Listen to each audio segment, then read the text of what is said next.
Today we'll come into the compassion, bodhichitta. And this really is the most important. In fact, recently, Sogyal Rinpoche has been saying, the best practice for the long life of me, what did he say? Given some advice about what practice we should be doing at the moment for Rinpoche's long life and good health. So we asked him, what would be good in the long term? And he said, well, you're doing practices like lojong and Temden Yesel, which is very, very good. But the main thing is to meditate on bodhichitta. And there are these 8 verses for training the mind by Geshe Langri Tangpa, which His Holiness is teaching on again and again. And Trungpa Rinpoche said is also what he practices himself. And this is lojong, which is training of the mind. By training the mind in relative bodhicitta, then absolute bodhicitta, which is dzogchen, can be realized. Otherwise, the realization of absolute bodhicitta cannot arise. And this bodhicitta, this lojong, will help Sogyal Rinpoche's life to be long. Basically, it means that, you see, it will overcome you. Why is it good for my long life? Because it will train your mind, and you will not have projections, and you will not be, have negative thoughts. In fact, you'll be able to overcome your mind, because I think sometimes for the long life master, the best thing is if you're positive thinking, pure perception, that normally it's rather than any negative projection affect the life of the master. Because you have no training of the mind, so therefore you think whatever you think in a freestyle way. There's a saying, road to hell is paved with a lot of good intentions. You might think it's even love, but it could be just corrupted love. And so I just wanted to really tell, as Buddha said, we are what we think. All that we are rise with our thoughts. With our thoughts we make the world. So speak or act with pure mind. It's way we think. How you think, you create the world. Really, the whole thing ultimately based down about how you think. If you are true Dhamma practitioner, the way you think is completely different. But the way you're thinking now is, sometimes there are some, like a 5% Dhamma, but the rest of the time is your own ordinary, That's why people say, I've been with you 20 years, but you've not followed me. You've been just thinking your things, doing whatever you like. Really, you've not been following me. You say, I've followed 10 years, 20 years, like that. You don't really follow me, really, honestly. You follow your own ego. Your ego is your guru. So, this teaching on what is called the 8 verses of the training of the mind or transforming the mind by Geshe Langri Tangpa is really the heart of all the lojong practice. Training of the mind is the root of all. For example, 7 points of training of mind actually comes from this. And this is something His Holiness Dalai Lama always says, you see, when he was about 15 years of age. From then onwards, he just trained in this. And I remember when he first came to the West, when he first started teaching, he spoke so much about this 8 verses of training of the mind. It had helped him through a very difficult period. Because when Dalai Lama was young, he didn't have an easy time. There was really, and he escaped as refugees, not like Dalai Lama now. So all this, it helped him through this. And then he said, I used to read this, I had to memorize it, read and go over and over and reflect on it. Really gives him really peace of mind. Really. And this is what really all the wonderful qualities of Dalai Lama are come due to this training of the mind, of the 8 verses. So it's the most important one. So in a simple way, what can we do? How can we practice this lojong, training of the mind, in a simple way? What is that we can rely on? 8 verses should be like your daily prayer. Every day you should recite that again and again. Like a prayer. like your daily practice to recite. Time and time again go over particularly when you have some understanding of this. Anyway, so now it begins. This teaching belongs to the category of teaching known as lojong, the training with the mind or the transforming mind. Among the many kinds of oral instructions, the instructions on mind training are especially important for us practitioners. We all need to tame our minds to make them pliable and gentle. Unless we tame the rigid, wild character of our minds, our innate good qualities will not develop. So it is essential to learn the practice of training the mind. The 8 verses of training the mind are a stunningly practical... Stunningly, meaning really astonishingly practical, immediate, precise and succinct, and has a very self-transforming approach. Their essential quality comes down to nothing other than taming or turning around our rigid, egotistical mind in every moment. So the essential quality comes down to nothing more than taming or turning around our rigid, egotistical mind in every moment. Remember I told you that we always think in a kind of our own way. So then you might say, what is really truly Dharma thinking? Spiritual thinking, this. You begin to see, you think this way, have this attitude, this way of being is what? So if you look at the way you do normally and look at this attitude, there is a huge difference, gap. These 8 verses go back over 800 years to a time shortly after the Kadampa school had been introduced into Tibet by the Indian master Atisha Dipankara, or George, as he's known in Tibetan. The Kadampa tradition profoundly influenced all the other traditions of spiritual practice existing in Tibet. Now you find in Kundalini Mikyanung, particularly in the 4 thoughts, and all these, you see many stories of Geshe this, Geshe that.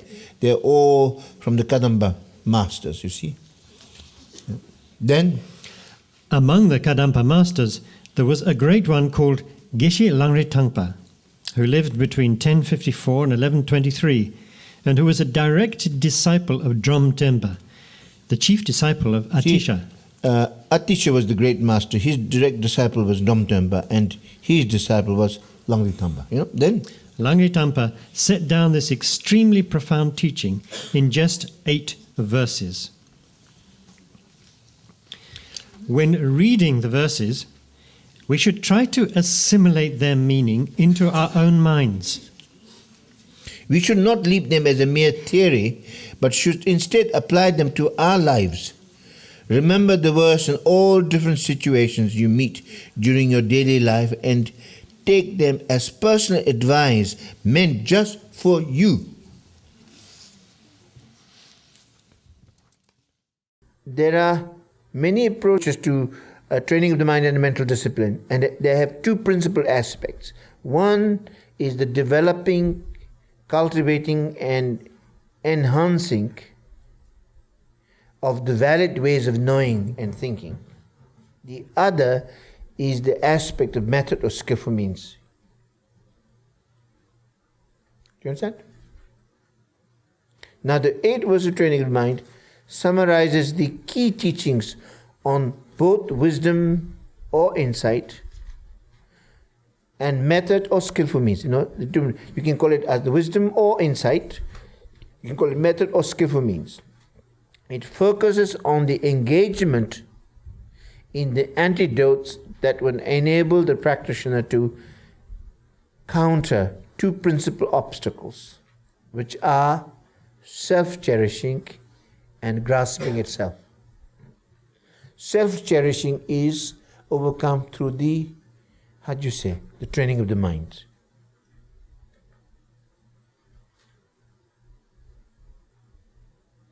And the grasping self is actually through really kind of like meditation, through wisdom. And self-cherishing through the method. You know that. You understand?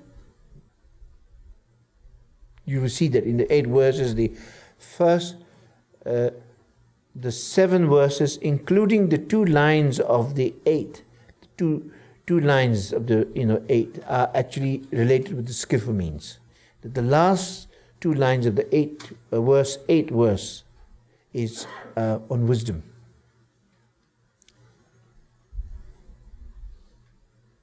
Of course, it's important. Self-cherishing is not to be mistaken for loving kindness, or love for oneself. When you say self-cherishing, it means it's just cherishing yourself, only thinking of me, me, me. So the first obstacle is our self-cherishing thoughts and the sense of self-centeredness that they are grounded in. And the antidote for this is chiefly the cultivation of altruism, compassion and bodhichitta, which is the altruistic aspiration to attain enlightenment for the sake of all sentient beings. And then the second obstacle is a grasping at some kind of an enduring and permanently existing self. Now the antidote to this is contained in the wisdom teachings, in the 8th verse of Training of the Mind, which therefore can be said to be contained the essence of the Buddha's teachings in a distinct form. So therefore you see the first 7 verses of the 8 verses for the Training of Mind deal with the practices associated with cultivating the method or the skillful means aspect of the path, such as compassion, altruism, aspiration to attain Buddhahood, and so on. The 8th verse deals with the practices that are directed towards cultivating the wisdom aspect of the path.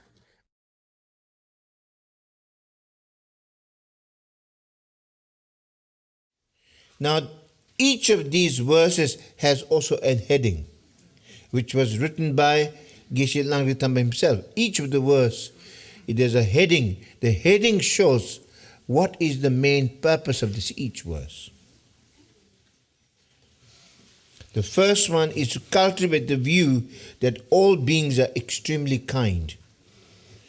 That means that all beings have been extremely kind, so they have been extremely gracious towards you, therefore you should be grateful to them. So the verse says, in fact there are 2 different translations which we refine into one, the third. So it says in the translation, with determination to achieve the highest aim for the benefit of all sentient beings, which surpass even the wish-fulfilling gem, may I hold them dear at all times. By thinking of all sentient beings as even better than the wish-granting gem, for accomplishing the highest aim, may I always consider them precious.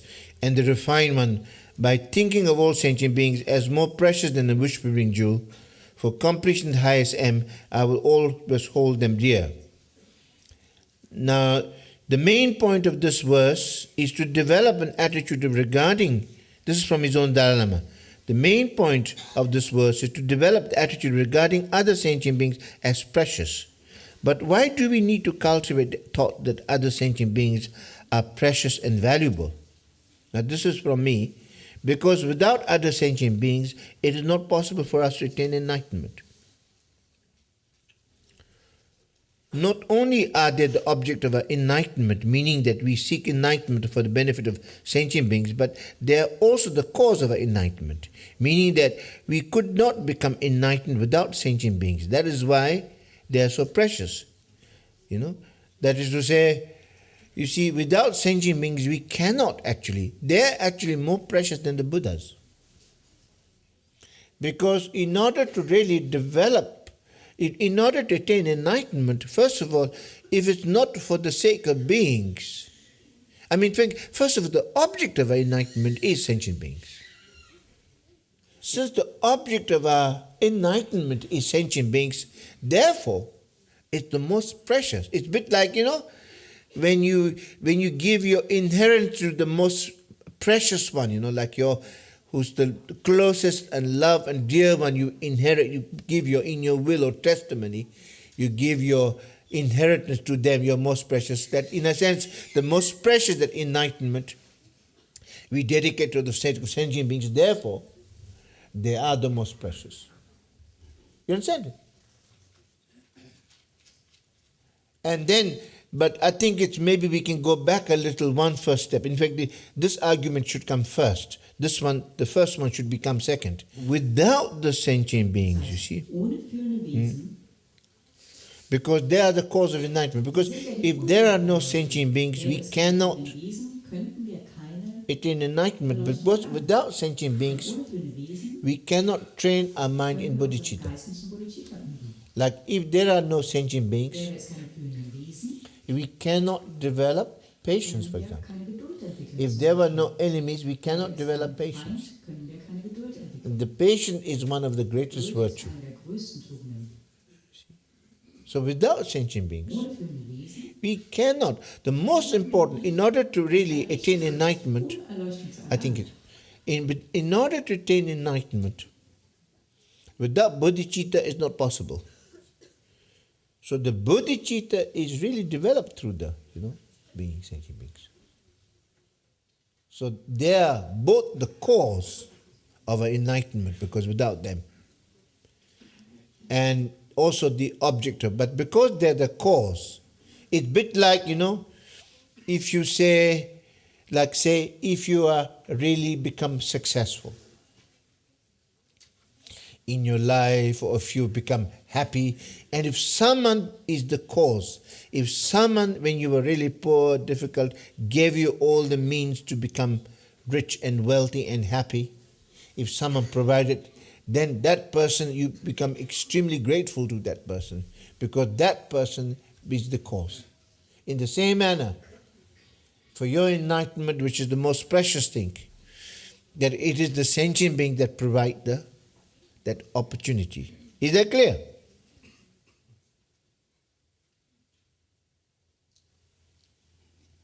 That's why they're precious.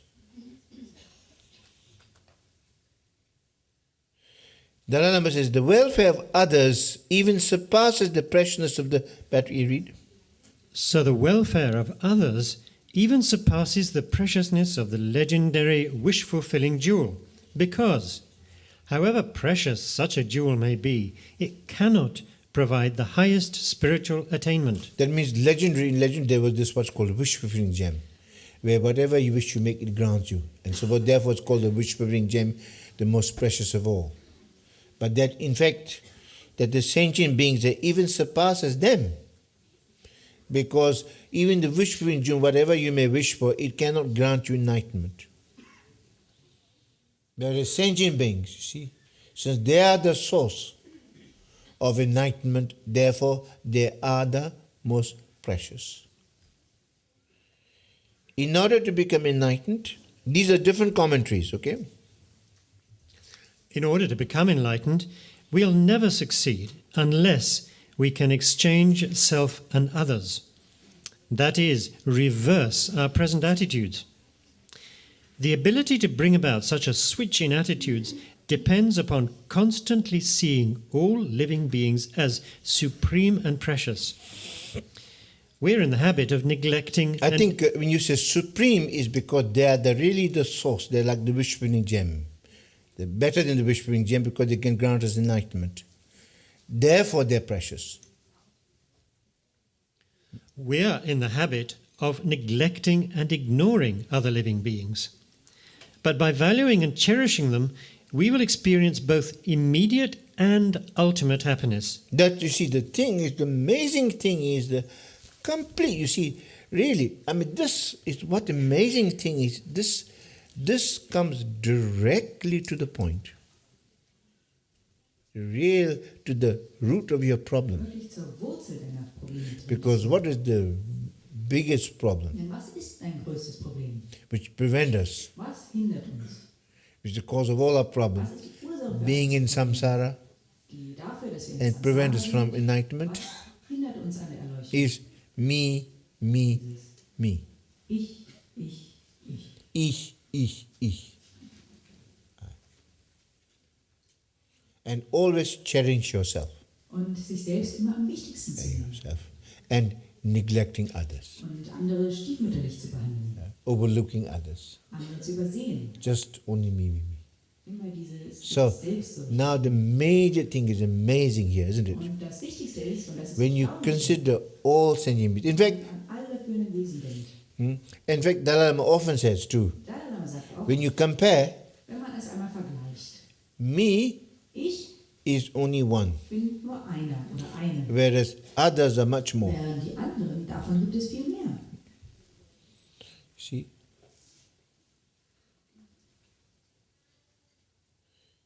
And in that, this is a complete reverse of attitude. Und hier kehrt man die normale It's like Einstellung if you um. start considering others, because also, Fängt an, andere zu of course, sehen. it's a skillful way. Natürlich ist das ein geschicktes It's Mittel. because we are not completely eradicating me straight away. Denn wir haben ja dieses Ich Here. noch nicht sofort beseitigt. Skillfully Auf using geschickte Art und Weise me, benutzen wir dieses Ich.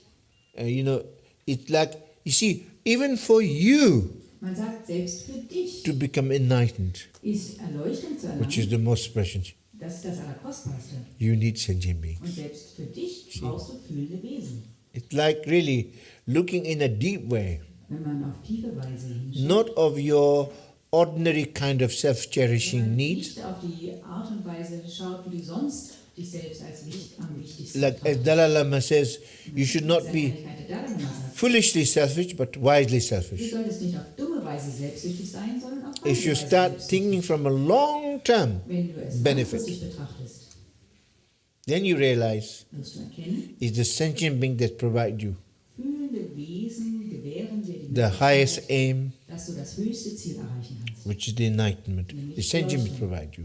Das sind die fühlenden So, Wesen. since therefore they are such so precious, Darum sind sie so they are kostbar. supreme. Sie sind They das Höchste. they even surpass the whispering jewel. Sie übertreffen noch das wunscherfüllende Juwel. Now, when you realize that somebody provide you that Wenn du most important, erkennst, dass dir then they jemand become das precious. Allerwichtigste ermöglicht, dann wird er kostbar. So it's skillfully, you Das see, ist eine ganz geschickte Art und Weise, using the self-cherishing, because we always want, sich selbst am wichtigsten. Denn wir but that's really actually very skillfully turning that das around. benutzt man auf eine ganz geschickte Art und Weise und kehrt es um. Do you understand? Versteht ihr?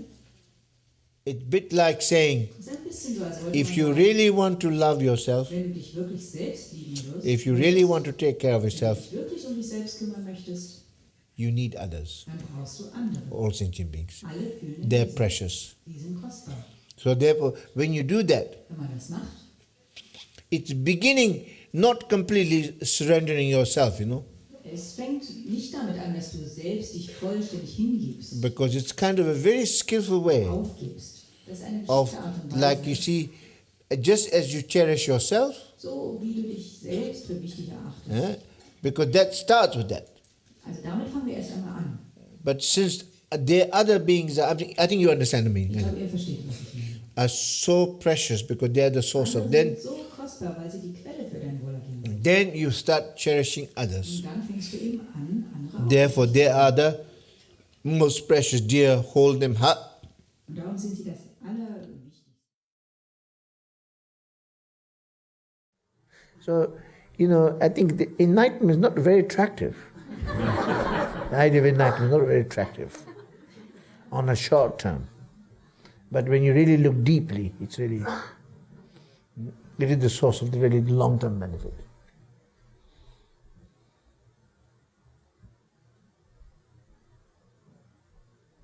So really, that all sentient beings are like, you treat them like teachers. You have devotion to the masters, but actually in bodhichitta you have devotion for all beings. You understand?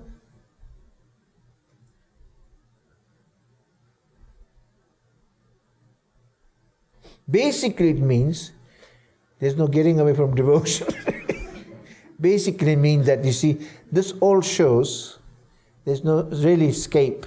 In a sense, the only way, in a sense, that really is to surrender. Surrender what?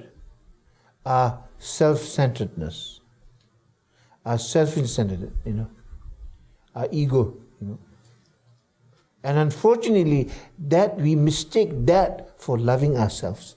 And that, nothing could be more far from the truth, actually. really loving us. The trouble with us is we think loving ourselves, taking care of ourselves, we think is being, is misunderstood. That is how do you say, selfishness. Or rather, ego very cleverly manipulates you and says it is for your benefit. It is for your sake that you should, be selfish kind of thing. You understand? It's what a misunderstanding, and what a misunderstanding, incredible misunderstanding, and incredible distortion. The selfishness is, and unfortunately we are stuck on this misunderstanding, and the whole samsara operates on this, and as a result, so much suffering also. The root cause of all our suffering is grasping itself. And the incredible thing is that when you're really able to liberate yourself from your selfishness and that, let go of the self-grasping and the self-cherishing, if you can do that, you become so happy. You'll be the happiest person. As Sogyal Rinpoche says that, when you show compassion, you think it's for the benefit of others, but really, when you practice compassion, the one who received the most benefit is yourself. That's really true. So that's called training of the mind.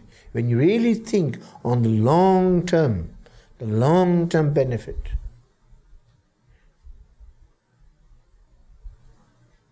His very favorite expression is not to sacrifice long-term benefit for short-term pleasure. Really. And really, very much if you really do that. So the whole lojong is really completely, reversing the samsaric attitude. And that's why, remember earlier it says, it's about transforming our attitudes. I think sometimes there are certain key points that we need to remember. The key point is, it's such a delusion. The self is such a delusion. That is actually brought in all the wisdom teachings. All the wisdom teachings break down this permanently existing self. Now, egolessness, again, it's a big misunderstanding. Egolessness, when you see egoless, people get really scared, saying, what's going to happen to me? It's like, you're not included. You have no say. You have no, you don't matter. In fact, actually, if you realize egolessness, I think there will be more you. You become more solid you really. You have a more really sense of you when you become egoless. But in this ego thing, it's like if someone else takes over you. You have no power. That I think we need to really value that really deep, that kind of, because we kind of assume, we have not really examined, because when you really look into, and sometimes when I say this now to you, you listen to this and you say yes, yes, yes, but that's that. But then you go back to square one anyway. You go back to doing the same thing. We realize how true it is. How marvelous it is, but then that's it. You go back to just the same. It's so strongly ingrained. That's why we are, where we are.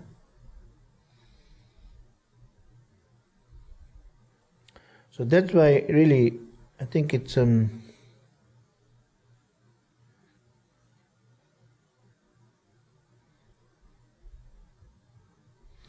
whole point of that really the surrendering.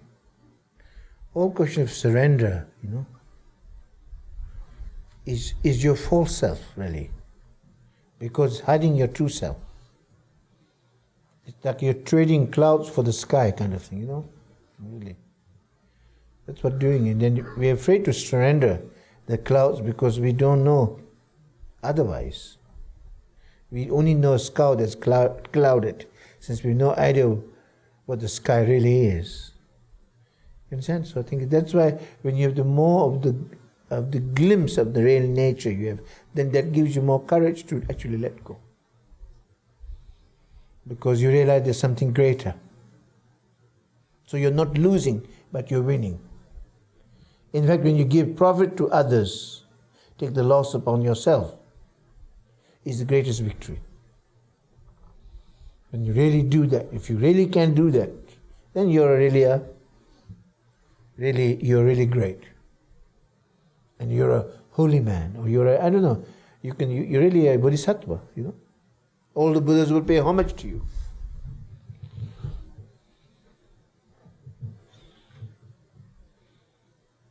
You're worthy of reverence. That's really the main point.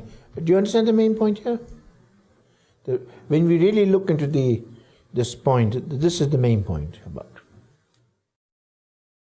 When you start doing that, then immediately in the process, it really completely changes also. It's not that, you see, I think it's very important to understand this. It doesn't mean that when you think of others, it's like sometimes when you talk about compassion, and you should not be, you must not be, when you think of others, when you talk about compassion, people sometimes can misunderstand that you should neglect yourself. Dass man sich selbst vernachlässigen soll. It's not neglecting yourself at all. Aber es geht nicht darum, dich selbst nicht zu beachten. But rather, because at the moment when we think of ourselves selfishly, Auf eine selbstsüchtige Art und Weise. we are only self-cherishing ourselves Also wir denken nur an uns selbst. in the way Und auf die Art und Weise. that is ultimately not healthy for us. Und zwar auf eine Art und Weise, die letztendlich nicht so gesund ist für uns. Only bring temporary pleasure, Das bringt uns vielleicht vorübergehend. but not immediate. We sacrifice Letztendlich von our long-term pleasure, wir, long-term happiness wir opfern unser langfristiges Glück with short-term für pleasure ein kurzfristiges of Vergnügen. selfishness.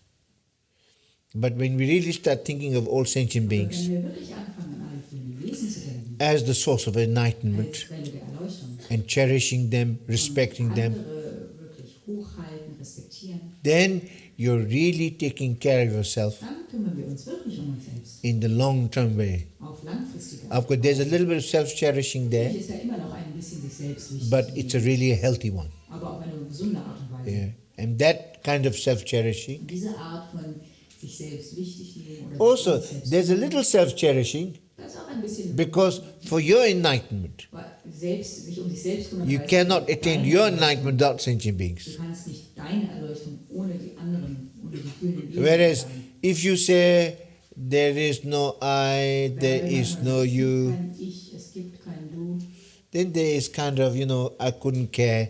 dann kommt vielleicht bei raus, dass du sagst, ach, was geht's mich an? The little self-cherishing, Oder was soll's? Also dieses because you see, selbstwichtig nehmen. we can cherish ourselves. We should cherish ourselves in a real good way. We need to love Gute ourselves. Art und Weise, wir müssen uns selbst lieben. But the healthy way, Aber die gesunde Art, long-term, deep way, die langfristige, when you realize, like when you start really, just as when you practice compassion, zum Beispiel, wenn man it's amazing is that, you see, sometimes when you just think of ourselves, then there's no end to problems. I think Patrick may have said that already.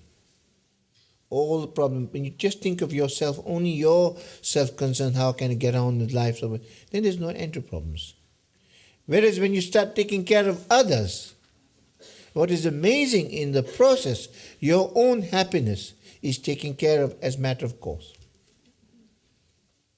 So when you start really taking care of others, considering others more important than yourself, and cherishing others, that's immediately there. It's like even when you actually think of this verse, it really realize that it just completely inspires you. It could send you goose pimples. When you suddenly look at this kind of an attitude, you find that this is amazing. This is noble. That really touches the core of your heart and heart of your compassion and love. It touches you, which is touching the heart of your enlightenment. Very much. In the Buddhist teachings on altruism and compassion, certain expressions such as one should disregard one's own well-being and cherish others' well-being, But it is important to understand these statements regarding the practice of voluntarily sharing oneself pain and suffering in their proper context. The fundamental point is that if you do not have the capacity to love yourself, then there is simply no basis on which to build a sense of caring towards others. Capacity to love oneself or be kind to oneself should be based on a very fundamental fact of human existence, that we all have a natural tendency to desire happiness and avoid suffering. Once this basis exists in relation to oneself, one can extend it to other sentient beings. Therefore, statements such as disregarding your own well-being and cherish the well-being of others should be understood in the context of training yourself according to the ideal of compassion. So this is important if we are not to indulge in self-centered ways of thinking that disregard the impact of our actions on other sentient beings. See? Yeah. I mean, this is simple actually. Simple.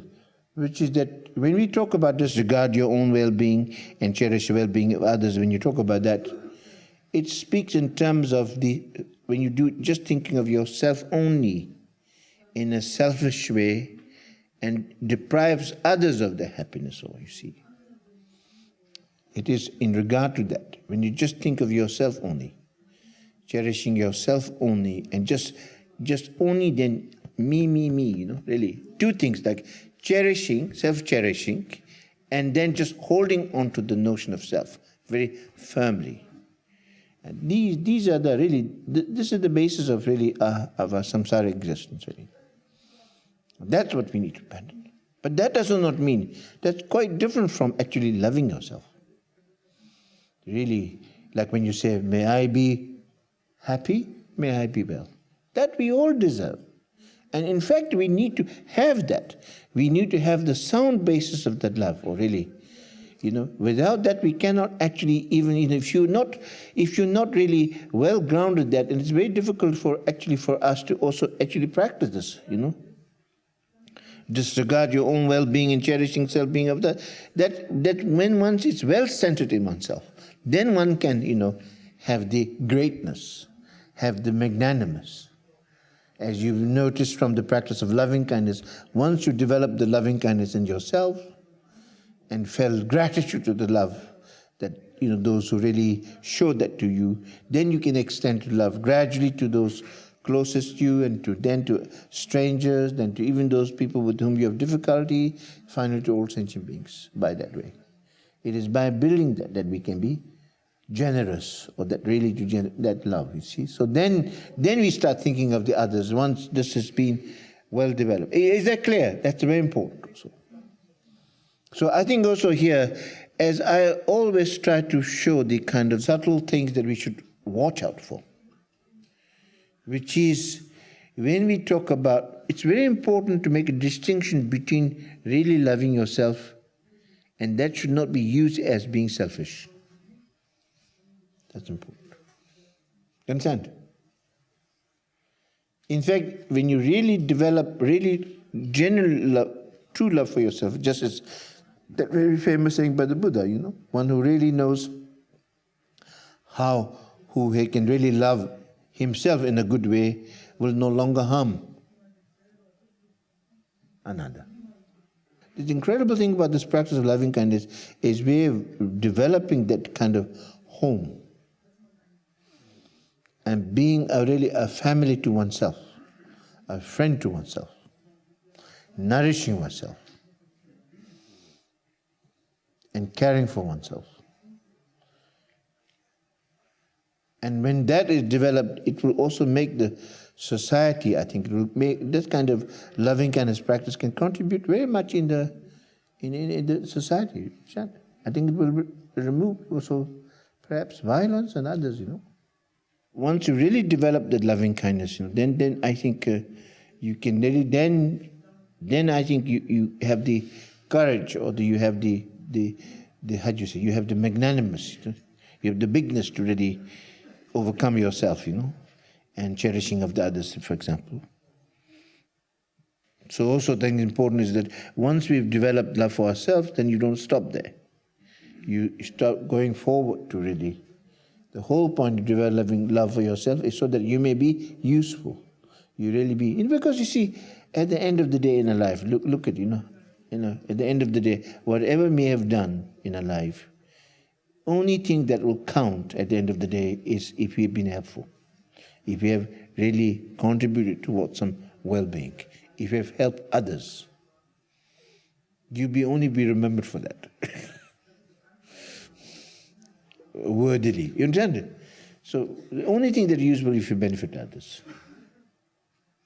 So there's another fact concerning the cultivation of the thoughts and emotions that cherish the well-being of others. That means one's own self-interest and wishes are fulfilled by as a byproduct of actually working for other sentient beings, That means when you really work for the benefit of others, it's really, actually, it's the best way of taking care of yourself also. When you really benefit others, it's your well-being is taken care of.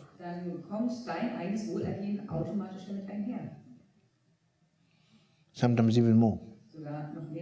When you just work for your own self, sometimes, not only when you only work for yourself, it's kind of you are exclusivist. But often you don't succeed. You don't succeed. And then what happens is that you're not happy either. You don't make anybody happy, but you're not happy either. At the end of it, you become a sauerkraut. Whereas when you help others, when you help others, it's like, it's a bit like the body also. When you move your body like that, and makes you happy. You see, like that, when you work for the benefit of others, it's the exercise of best self, really. And then it breaks, really. It's really the exercise. When you do something that, if, for example, if you're not really feeling so good, if you had just interaction with somebody, and just, you're able to do some kindness, or something good thing happens, someone is able to show some kindness to you, or some kind of interaction happens, sometimes that can just change, change your, your energy, your mood, your day. It makes your day. By valuing and cherishing other living beings, we will experience both immediate and ultimate happiness. If, on the other hand, we continue to cherish only ourselves and neglect, disparage and demean others, the result will be everything that we do not want. So therefore, it says that cultivate the view that all beings are extremely kind, meaning because normally when somebody is very kind, he's been really, really kind, then you have a respect, you hold them high, precious, like that. Yeah, you understand? That's why the first. Now the second verse. It says, second verse is to particular the view yourself as lowly and cultivate respect for others. Consider yourself as lowly. Now, when you say consider yourself lowly, doesn't mean you can think of yourself as bad. Bad, low, no good, failure, loser. Not that, no. Low is actually when you really consider others and you, lowly, there is a tremendous dignity in that. Like sometimes when you bow, prostrate, it's like you're paying respect, but there's a tremendous dignity in that also. Anyway, so whenever I interact with someone, may I view myself as lowest among all, and from the very depth of my heart, respective hold others as superior. Whenever I go, wherever I go, may I see myself as less than all others, and when I see beings from the depth of my heart, may I consider them supremely precious. Whenever I am in the company of others, I will regard myself as lowest among all, and from the depth of my heart, cherish others as supreme. Basically means put others first. That's also good mannerly. One of the main obstacles is our pride. As long as we feel and act as though we are the center of the universe, we will never develop real concern for others. Always, I think, one teacher calls it the sense of self-importance. Always we have self-important, I'm important, self-importance. Dalai Lama says, if we are proud, we will never make any progress because we think that we are special and that we have no need for further development.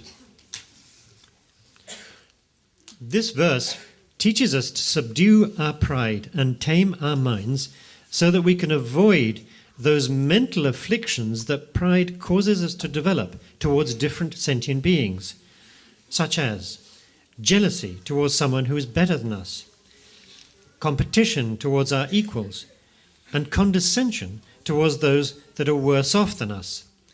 Pride keeps us from gaining all goodness and knowledge. See, that's very good, huh?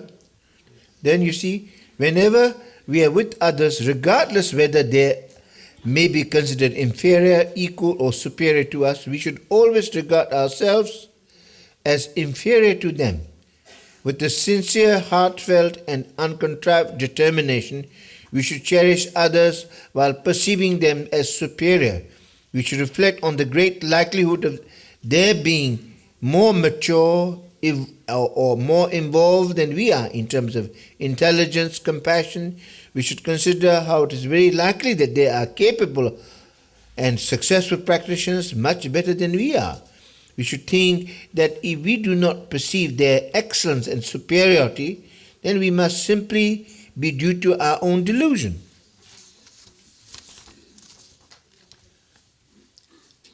This is the way to get rid of pride, and it opens the door to happiness and the true development of our own potential. I, myself, may be important, but when compared with other beings, they are definitely more important since they are in the majority. This is Dalai Lama, yeah. However, it's important to understand the expression, may I see myself lower than all others, in the right context. Certainly, it is not saying that we should engage in thoughts that would lead to lower self-esteem. The kind of lowness referred to here is the result of developing complete confidence and a high sense of self-esteem, of knowing our true nature. Tremendous dignity comes from this kind of humility. So lowness clearly does not mean we should put ourselves down. It's like if you're comfortable with yourself, then you're no problem of being low. You understand? If you're not comfortable with yourself, then you have always problem of being low, because you want to be high. Start considering, like others may be more intelligent. I think that's really, others can be more intelligent. Others may be more matured or more, maybe greater practitioners. That's both respect and also like not judging, not condescension. Always considering others maybe, because we always think of our qualities. Oh, I'm more intelligent than him anyway.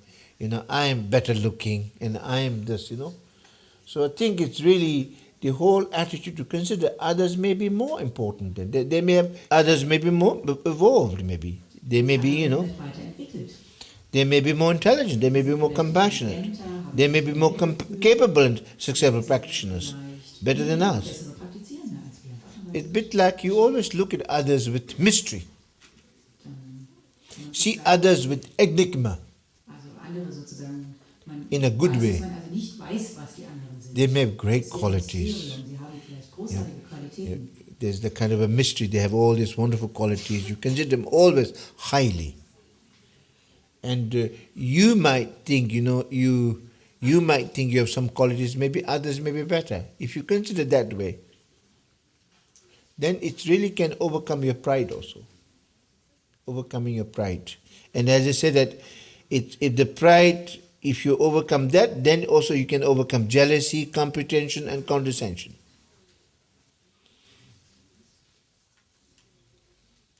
So therefore, you consider yourself lowly and cultivate respect for others. You know, even in the gospel, Christian gospel, there's the parable of the wedding feast, isn't it?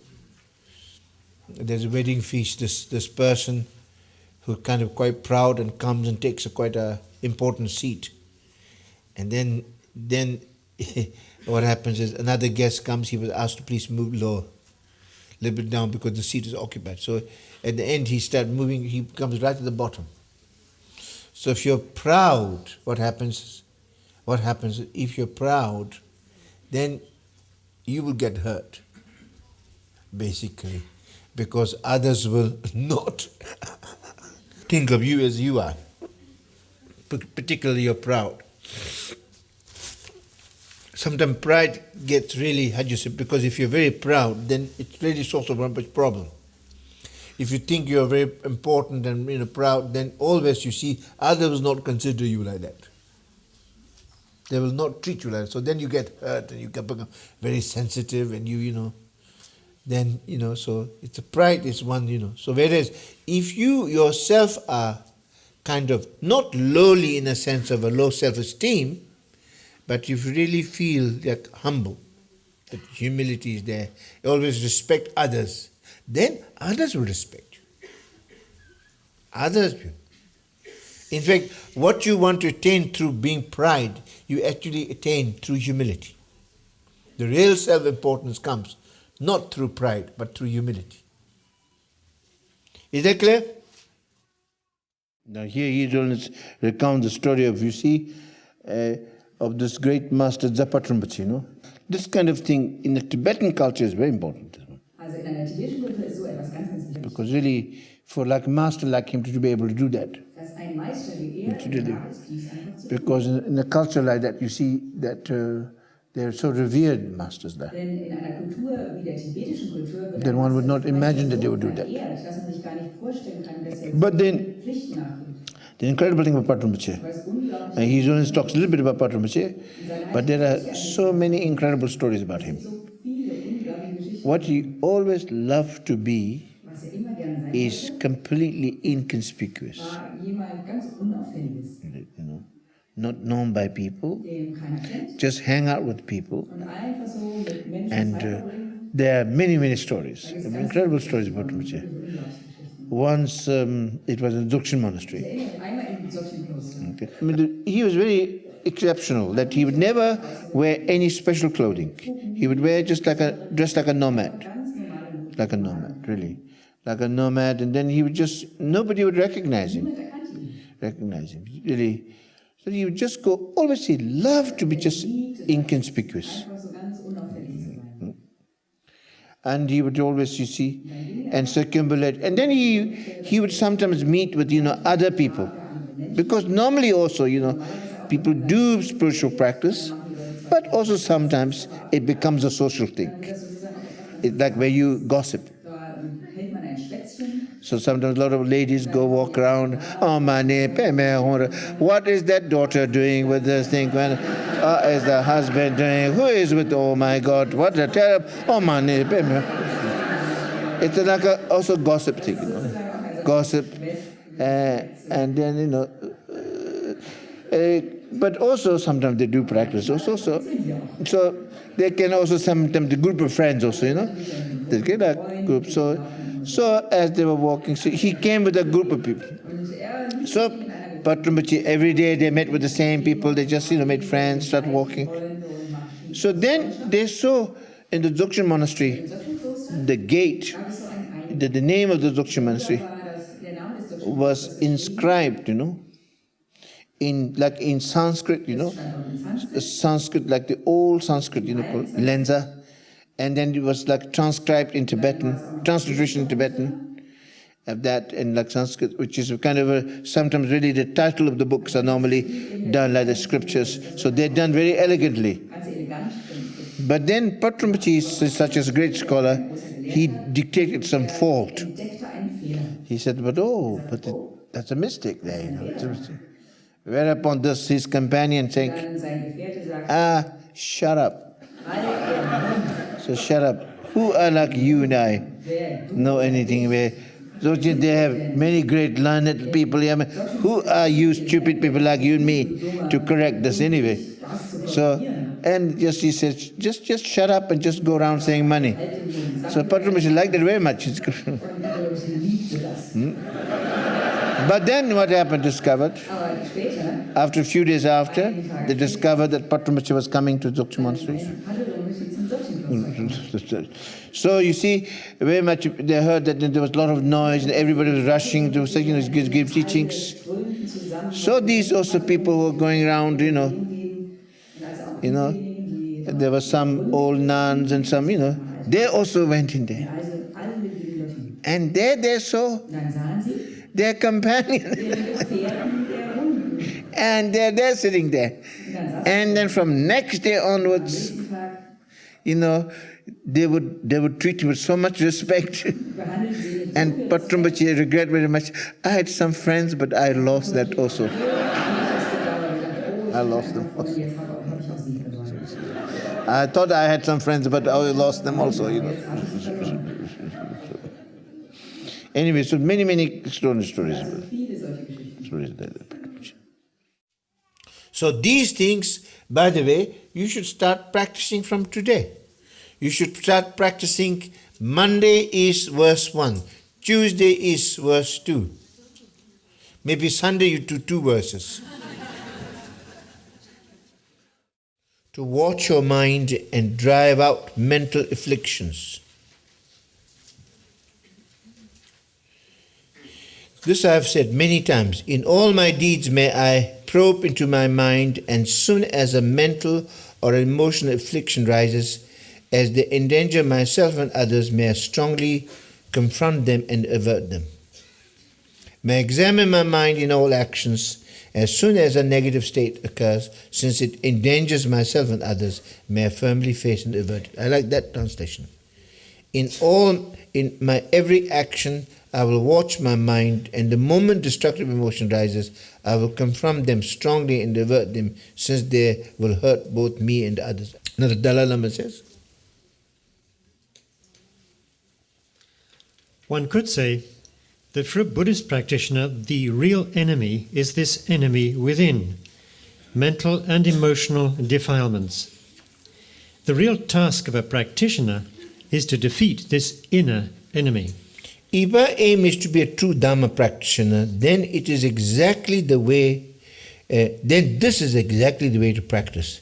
In the teachings, the negative emotions are compared to poisons.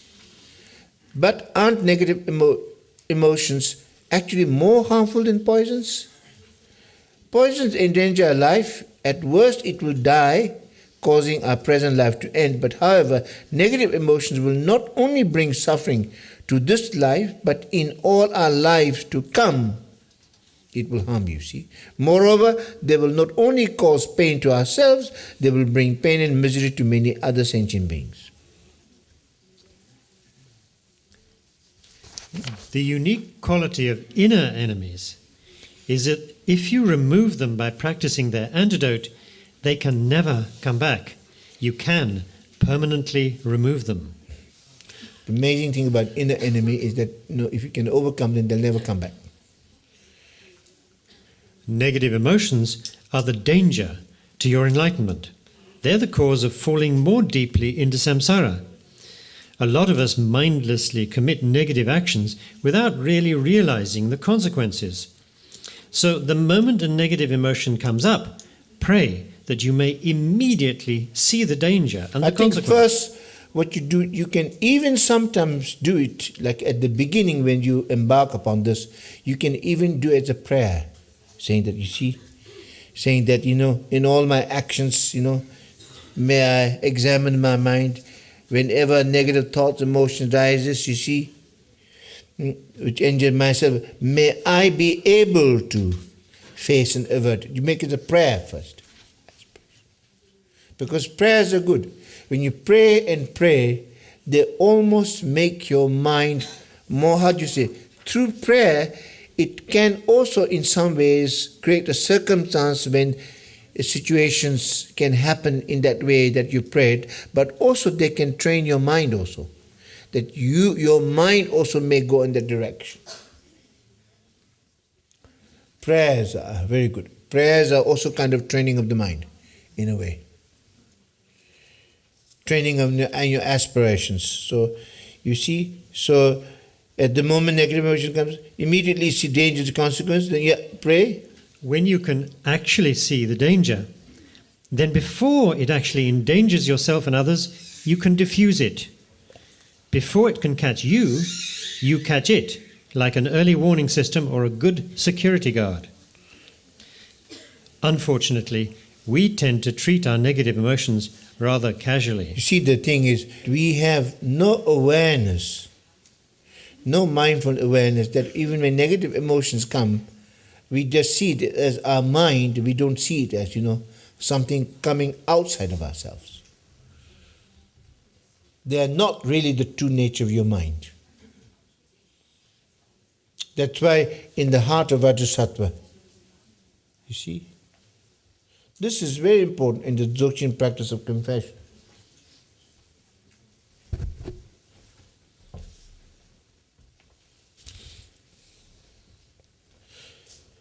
All is from the beginning, unborn and primordial pure. Everything is pure from the beginning. But yet, conceptual thoughts rising momentarily in the deluded minds cause ignorant dualistic perceptions, impairments, breakage of samaya comes.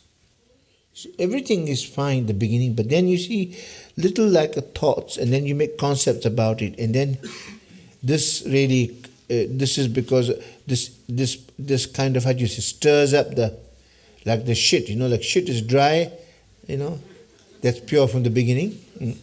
But then you stir with thought and start stinking. No, actually it's not like a shit, because shit is, but rather it's from the beginning, everything is, all is beginning, unborn and promised. Like, for example, when you rest in the nature mind, really, when you're able to rest in the nature mind, you find your state of mind to be so pure, and you see, you find yourself, that's how it is always is. That's how really you are. That's where you feel really well. You understand it? That's where you really feel well. Yeah. When you really reach the nature mind, really, that's when you feel well and really pure, and that you say, this is how it is, this is it. This is how it is. That's how it really is. But then trouble is what happens. Waves, risings. From the Dzogchen point of view, from the Dzogchen teaching, there's called the ground. In the ground there's no delusion. But in the, rising of the ground, Jitnam, appearance of the ground, when the rising comes, then how you interpret, how you see, that's where either delusion or liberation. Whereas the primordial Buddha, when the appearance of the ground came, he saw what it is. You see, because it said that because he recognized his own nature, he accumulated the wisdom. And because all the appearance, he saw it as have no substance, he accumulated merit. This is from the Sogyal teachings, the two accumulations. And so as a result, he accumulated two accumulations of wisdom and merit, and attained complete enlightenment. Because he recognizes, first of all, recognizes his true nature. As a result, he attained because in order to attain enlightenment, two accumulations are perfection, two accumulations, wisdom and merit. When he recognizes true nature, he attained the perfect accumulation of wisdom. But then when appearance came, whatever appears, he sees them as illusory. He see through that, the deception. So seeing through the deception, he accumulates the supreme merit. Dadurch sammelt höchstes Verdienst. Whereas we don't see through them. Während wir dies nicht durchschauen. We see them. Wir sehen es nur. And we see them how? Wir sehen es wie? According to our perception.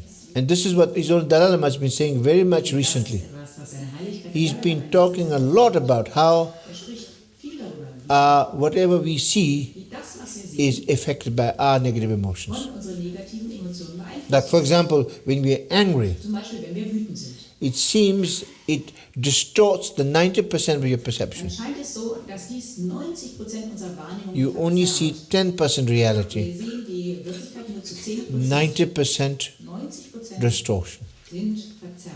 But that's when you have a strong emotion. Das ist, wenn man eine starke Emotion Maybe ordinarily it might not be that, hat. you Das ist gewöhnlicherweise nicht but so viel. yet we have our own Dennoch haben wir unsere eigene projection.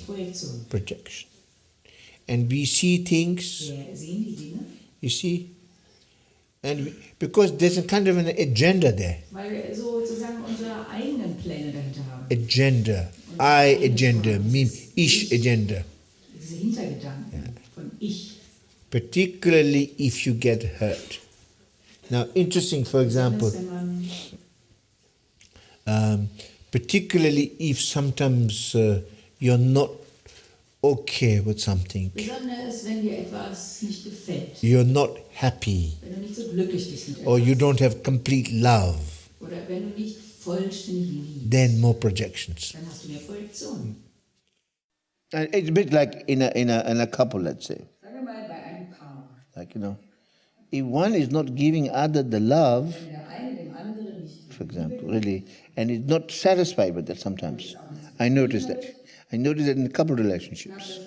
When there's something that's not really okay, it's not really fully loving, or like somebody holds back something, really holds back. But then you try to please him with a cup of tea or, not going to satisfy you. Because there's something fundamental that is being denied or...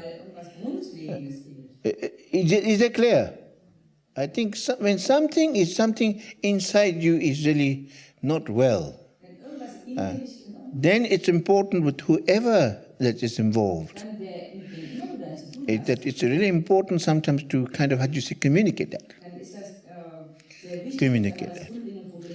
And sometimes it may come out like an anger, because there's a frustration. But in that way, it's important to establish from the very beginning.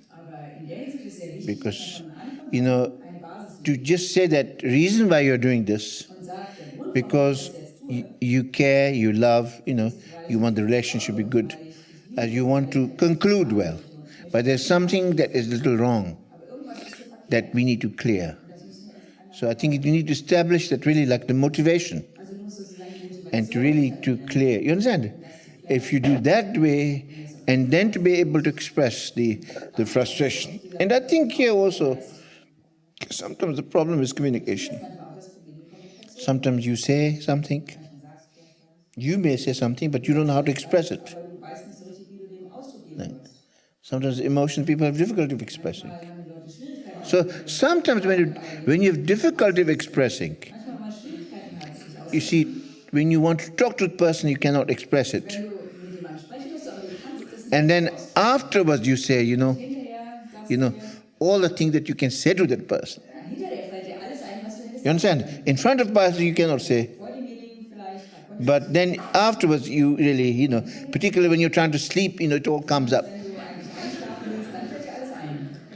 What you do is have a tape recorder. Tape recorder and tape it. Sometimes writing is good also if it flows. Because sometimes if it doesn't flow, your mind is quicker than your writing. And when you just, it's coming out. It's just good to express it. Yes. Do you understand? But then also sometimes maybe sometimes when you're in a relationship, the other person might not, because you're completely in a kind of slightly different world. Different world. You say something and the other person doesn't understand. Because also, when you're in a kind of a locked relationship, when something is locked up, something is like blocked, the other person doesn't hear you, dann hört der andere dich nicht. or you can't hear the other Oder person. du kannst den anderen nicht. And the same thing someone else says, Wenn jemand anderes dir genau dasselbe sagt, oh yes, oh. But this person you don't hear. der andere das sagt, dann So sometimes it's very good to have manchmal ist also sehr a mediator, einen Vermittler zu haben. someone who actually, how would you say, listens, Der wirklich zuhört. listens to both, understands both. Sometimes terrible things happen in the world among people. They can completely misunderstand and then just completely, how do you say, and just blow the whole relationship Und dann kann die ganze Beziehung because of misunderstanding. A lot of things happen in the world. So if you can be really, particularly those who are skilled in listening and hears, and communicating, I think it's very important that I think such people should actually help with that also. So therefore, when we can sit together this way, and in anything that is repressed, like the anger, and he's only said sadness, but also anger, for example, frustration, should be, if they were expressed as a way of really finishing with this. It's the whole motivation is to clear this. Motivation is saying that I'm angry. Because when you say, I'm angry to somebody, then the other person gets threatened, by the way. When you say, I'm angry, it's not very nice when somebody's angry. Even though she might be beautiful, she becomes a monster.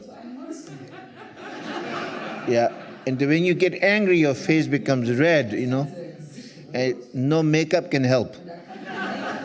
It's really angry is a kind of rather ugly face it has. And especially angry words also are not very sweet. You understand? So it's very much, how do you say? So what I'm saying is that sometimes anger is quite frightening to people.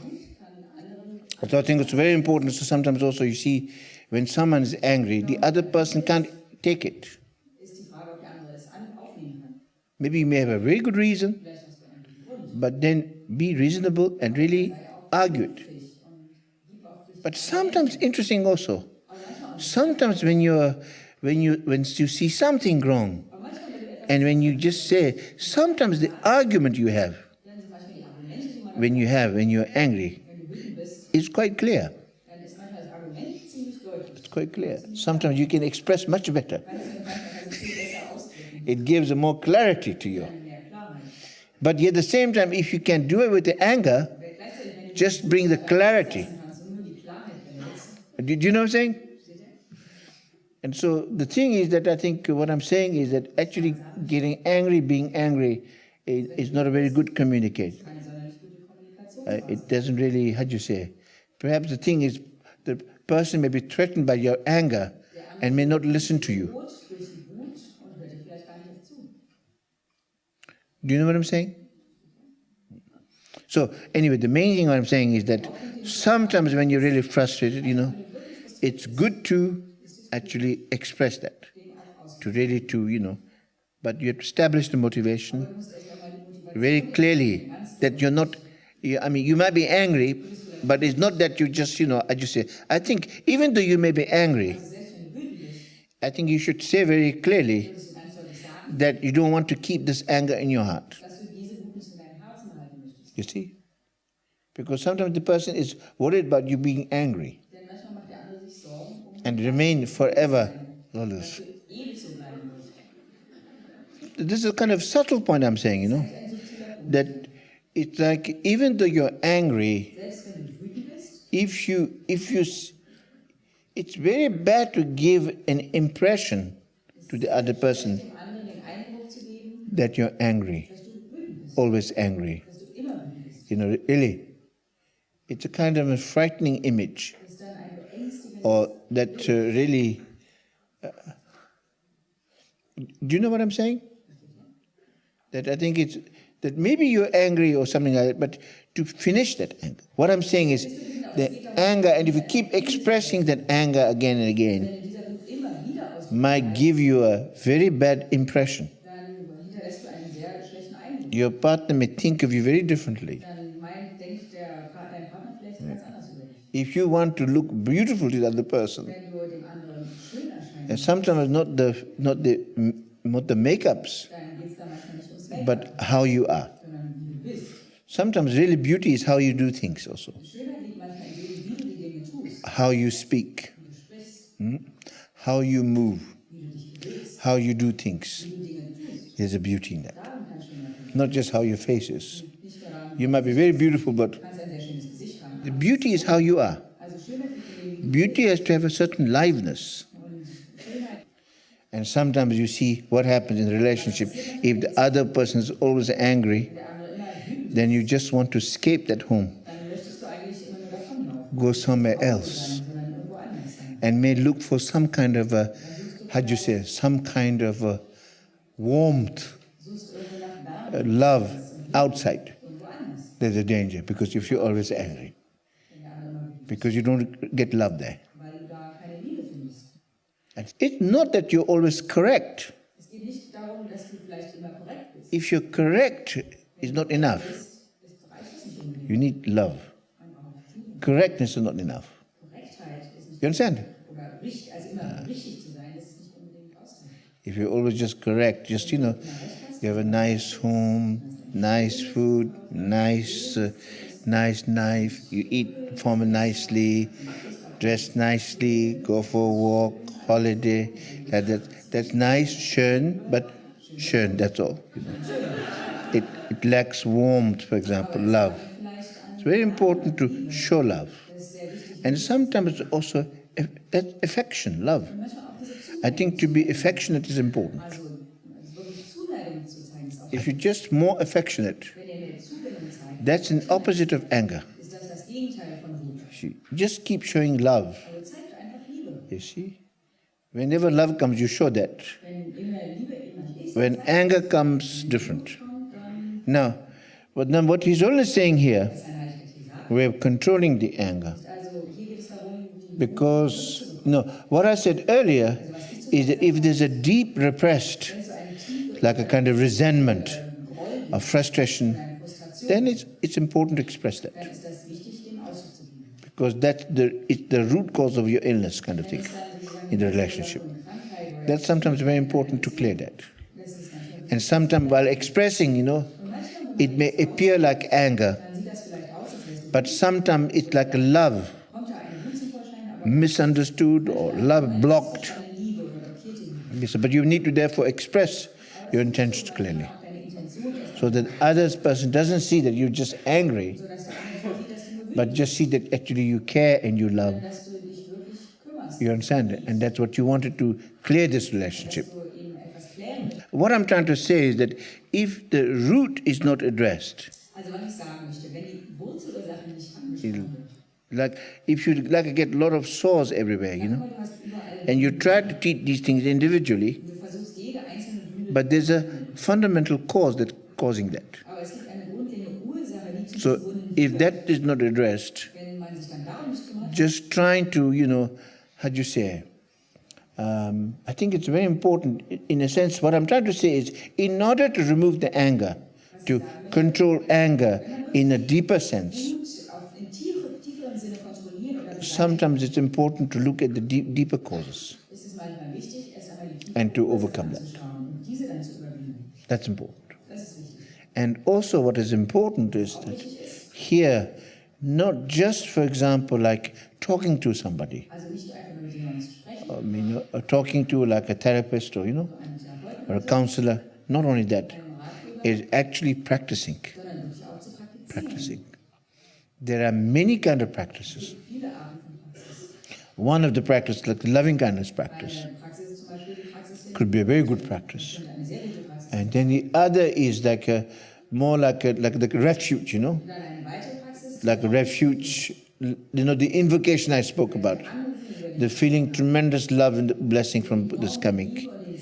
And then sometimes in the presence of the Buddhas, der Gegenwart der Buddha, you can just express your frustration. deine Frustration ausdrücken. If you just like almost like a confession, Sozusagen wie ein Eingeständnis. you can open your heart and just express your frustration, your pain, Ausdrücken, deinen Schmerz, particularly if the other person doesn't listen. besonders wenn der andere nicht zuhört. That may help you also. Das hilft dir vielleicht. Because sometimes you see what happens. You really want the other one to understand. Du möchtest einfach, dass der andere versteht. But maybe the other person is not willing to understand. Vielleicht will der andere gar nicht verstehen. Or doesn't Oder understand. versteht eben He's einfach. blocked. Sometimes if you just get frustrated with that, Manchmal bist du nur darüber frustriert. it's difficult. Like, Manchmal schwierig. if you want like a donkey to speak Tibetan, for example, Wenn du zum Beispiel von einem Esel it may be very difficult.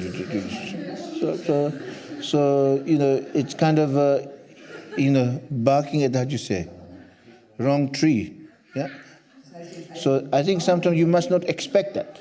Also manchmal sollte man nicht so But through practice, you free your frustration. Aber durch diese Praxis kannst du deine And eigene you try- Frustration auflösen. Then sometimes interesting is when you change, Wenn du dich dann selbst veränderst, then sometimes interestingly also, kann es interessanterweise auch so it sein, may be it kind of the way the other person is more receptive to you. dass der andere Could vielleicht become. auch empfänglicher There are many factors here. wird. Also viele verschiedene. What I'm saying, it's very important sometimes to answer the root cause. Manchmal ist es eben wichtig, sich die Wurzelursache anzuschauen. And thereby, so that it's a way of controlling in a deeper sense. Und das ist dann ein Beherrschen oder Kontrollieren im tieferen Sinne. You see?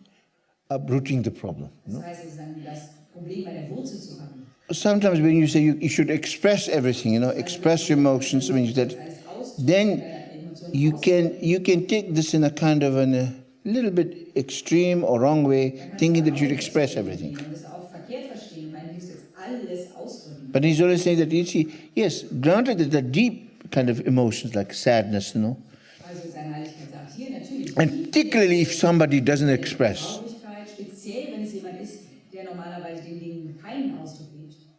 If you're very quiet German, Stiller Deutscher ist.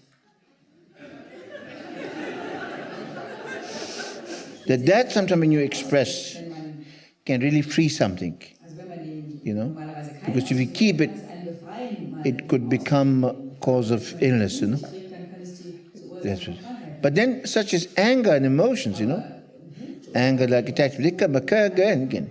That's not something that happens. It comes again. If you keep expressing it, Wenn das immer wieder auf, it just gets, it becomes a habit. dann wird es einfach nur zur Gewohnheit. I mean, you just have to watch an American movie. Ich brauche euch ja nur amerikanische Filme anzuschauen. See like how everybody's always angry and just, Jeder ständig wütend. it becomes like a culture. Es wird zu einer Kultur. Always just saying that, just Einfach nur dasselbe sagen und mindlessly just kind of, it's like, it's become, you understand, everybody's like always angry and just expressing anger. drückt seine Wut aus. And this creates a kind of a very, how do you say, Eine sehr kind of a society atmosphere. It's quite, Gesellschaft, also die Atmosphäre ist ziemlich nervous, isn't it?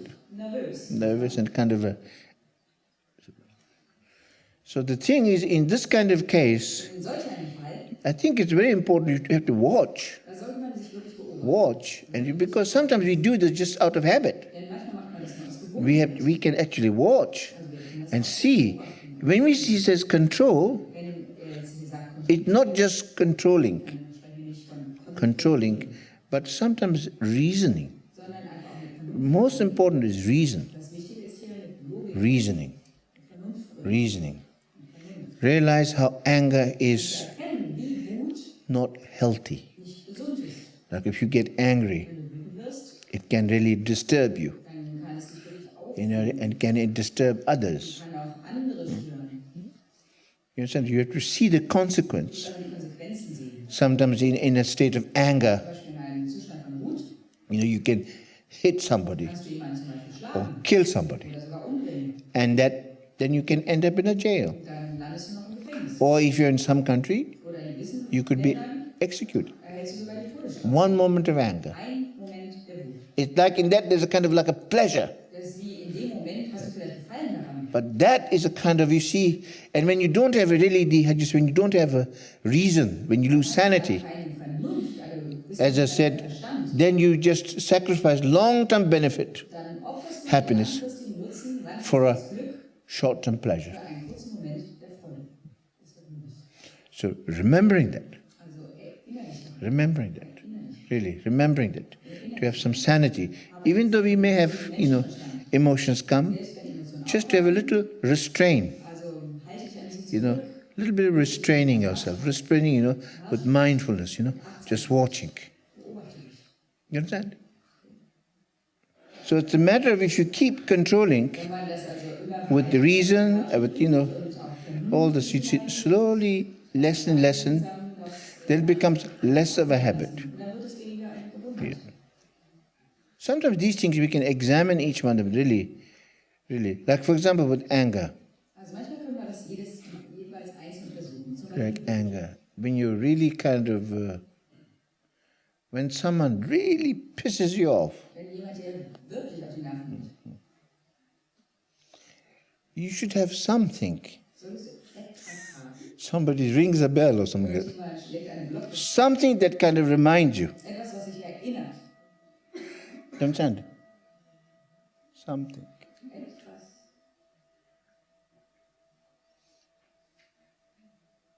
One thing is, if you have really your loved one, Sagen wir mal, der Mensch, den du liebst, at that moment gives you love, wenn derjenige dir in dem Moment Liebe gibt, gives you love, gives you a big hug, eine riesige Umarmung, big kiss. einen riesigen Kuss, You might resist because you're angry, but just hug more. dann umarmen ihn noch fester. Because actually, actually you can treat even their grown-ups, Denn obwohl sie Erwachsene sind, you can treat them like children, kannst du sie behandeln wie Kinder, especially men. besonders die Männer. They're babies. Sie sind Babys, Hug them umarmen sie and kiss them. und küssen sie. They resist, kiss them. Werden wahrscheinlich widerstehen, aber küssen sie weiter. Subjugate them with your kiss. Werfen sie mit deinem Kuss. Really, just what, just love them. Just give your love. Gib deine Liebe. It may be, Es könnte way of really sein, overcoming. dass du das überwindest. A person has a really recurring kind of anger. Wenn dir immer wieder so ein It's one way to that. Das wäre eine Möglichkeit, damit umzugehen. Do you understand? Of course, the best thing is at that moment if you can remember practice Und natürlich, das Beste ist, wenn du dich in dem Moment an Praxis or erinnerst remember teachings. und an Lehren erinnern kannst. Sometimes I think it's maybe if you have a room Wenn du zum Beispiel ein Zimmer hast, that you can go to, wo du dann hingehen like children. wie die Kinder. When they behave not well, you send them to a room. Wenn du sie sich nicht benehmen, dann steckst du sie ins Zimmer. When you're like this, you go to this room. Weißt du, wenn du so bist, dann gehst That's du called the shrine room. Your shrine room. deine Schreibung. You see, a room where you can go, Ein Zimmer, in das du gehen kannst where you can calm down. und wo du dich beruhigen kannst. Okay? And sometimes I think when you look at the images or, Manchmal, wenn du dir dann die Bilder that can calm down. Something very serene, peaceful. diese ganzen Heiligen Could be. lassen, But then sometimes really listen to a teaching. auch Belehrung anzuhören. Really listen to a teaching. Wirklich Belehrung anzuhören. I think what I'm saying is that Was wir ihnen sagen, if it becomes really a very strong habit, wenn es eine ganz starke if you have a lot of anger, Wut hast, then it's difficult to just control like that. dann ist es schwierig, das zu kontrollieren. Have some other methods. Also wenn es schwierig ist, das zu kontrollieren, Do you understand? dann andere Methoden. Sometimes even a different sound like this, Manchmal so einfach nur ein I mean, Klang wie das hier. what I'm saying is that if there's something sound that you associate with peace, Wenn es einen Klang gibt, den sound or something that associated with peace or something that pacifying. besänftigen, Like sometimes you see, I notice sometimes, zum Beispiel festgestellt, like you're very angry, du bist sehr you're wütend, very angry, sehr wütend. you're very angry. And suddenly, for example, like, how do you say, your teacher comes there, Kommt dein Lehrer, a teacher that you tremendously love and respect. enorm liebst und respektierst. He comes there at that moment and just, like that, then just kind of, it dissolves, like, let's say, for example, you're very angry Wenn du bist ganz wütend and suddenly Dalai Lama comes there, und alle Lama kommt comes there, and you get angry at it, then it whole thing becomes just, you forgot dann vergisst du das einfach. where you're at, just, it's kind of I just say, it's kind of a surprise you. Es überrascht dich einfach. Yeah. Something need to surprise you, Etwas muss dich überraschen. that the surprise attack Das ist dann der Überraschungsangriff. to distract you, Dich ablenken your anger. von deiner Wut. Sometimes you need a very strong thing Manchmal brauchst du etwas with strong emotions, starke Emotionen, a kind of a strong distraction, mit einer starken Emotion aus einem powerful one. A very powerful one. But that, because you see, sometimes, I mean, when we talk about like controlling your emotions, like it's a very sensible. And you might say, but you see, normally we're not so sensible. True. So therefore, how do you do? So something, you need something emotionally, kind of something that is emotionally like a satisfying. You know what I'm saying? Yeah. Because when, you see, may I always examine my mind Das heißt, möge ich meinen Geist immer überprüfen. in all deeds. In allen meinen Handlungen. You should be grounded in your practice. Und ihr solltet geerdet sein. When you have the mindfulness and awareness, Wenn ihr deine Achtsamkeit und Wahrsein habt, when you're not only your mindfulness is eure Achtsamkeit, strong, but your awareness is really euer Gewahrsein da ist, vigilant, sehr wachsam. then when you have that awareness, Wenn ihr dann dieses Gewahrsein habt, that with the awareness, mit diesem then you Gewahrsein always be on guard. seid ihr immer auf der Hut. But when you're guard, you're not nervously on Wenn guard. ihr auf der Hut seid, heißt es jetzt nicht, dass ihr ganz nervös seid. You're not nervously on guard, like, uptightly on guard. You can be relaxed because 50% spacious anyway, yeah? Spacious anyway, it's not uptight. That's why I notice Und ich with habe das gemerkt. Jamankin Sujulodu, Dujun Muchtingu Cancer, like Tujirimbachi, where they think, where they view is always positive. Ist immer positiv. It's a bit like somebody, Ist ein bisschen so wie jemand, is somebody, how do you say?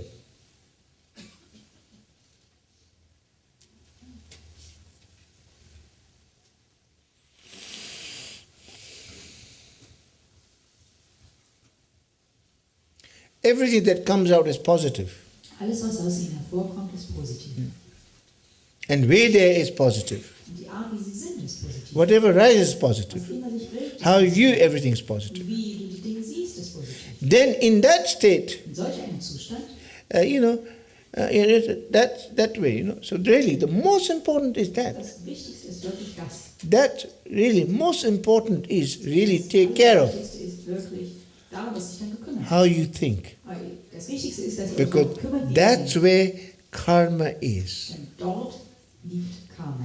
More than the accumulation of mantras, Mehr als in der Ansammlung von Mantras, watch out the accumulation of negative thoughts. überprüft eure Ansammlung von negativen Gedanken. Always accumulate Hütet positive euch vor der thoughts. Ansammlung von negativen Gedanken. That's Schafft the immer best thinking. positive Gedanken. According to the Tibetan view, Gemäß der tibetischen Sichtweise, like according to the Tibetan Book of the Dead, gemäß des tibetischen Totenbuchs, according to that it said that when you die, heißt es, dass wenn man stirbt, there's a judgment. es ist ein In fact, there's a Tibetan theater, es gibt sogar ein tibetisches Theater, theater, Pardo theater, ein Bardo-Theaterstück, like performance. ein Auftritt. In that, you see, you're in front of the Lord of Death, Und dann befindet man sich vor dem Herrn. and then there is two, Und dann gibt es zwei Dinge. a white figure Es gibt eine weiße Figur, who's supposed to be your angel in der you, dein innerer Engel ist, your protector, goodness. Then there's Schütze like der guten Seite, like a son of evil, like your demons aspect you. Your, Bösen, all das. and they will pile pebbles in front of Und you. die beiden, All the good deeds, they by white pebbles, negative Für alle is black guten pebbles. Taten weiße Kiesel, für alle schlechten Then, Taten according to the measure, then the judgment is je made. nachdem, welches schwerer wiegt, demnach wirst du. In fact, that shows Und das zeigt, that you can start taking care of that now, dass du dich jetzt schon darum kümmern kannst. which is more. You can slowly reduce the black pebbles Und dass du die schwarzen Kiesel immer weniger werden and lässt slowly accumulate more the white pebbles. und mehr weiße Kiesel ansammelst. Of course, not color prejudice. There's not color prejudice. Huh? Black pebble, white pebble. If you want, you can change the other way around. No? Also wenn ihr wollt, könnt ihr das auch anders benennen. Andersrum benennen. But basically, so, and you check. So that's how you do. So that's why you see. And then also, as it said, that in all my actions, you see, Das ist auch in allen meinen may I Handlungen, examine myself. will ich mich selbst überprüfen. May I examine myself. Whenever a negative thought, Wann immer eine emotion comes, oder eine Emotion auftaucht, since it endangers you, da sie mich in Gefahr bringt endangers others, und andere in Gefahr bringt, I shall therefore firmly face and avert werde it. ich ihr fest entgegentreten und sie You have an early warning system Da ist ein You Frühwarnsystem, catch it dass ihr euch abfangt, before it becomes bevor es dazu a danger. zu einer Gefahr wird. Is that clear? Das ist klar? So that's very important. So, Das ist sehr wichtig. do you understand now? So I realized that actually, that generally when I give, really, how do you say, the way I kind of train you, Also im Allgemeinen, work wenn with ich you. eine Art Training, also wenn ich trainiere oder mit euch So some of you working close with me, einige von euch arbeiten. and that also generally in my teachings when I, Auch im Allgemeinen in meinen Lehren. it's really, I realize that I use this principle. Da ich erkenne, ich benutze dieses Prinzip. Always be on alert, Also immer wachsam sein. to be mindful, Immer achtsam and to be aware, bewahren. to catch them Also es abzufangen, before they catch you. bevor sie dich fangen. Do you understand?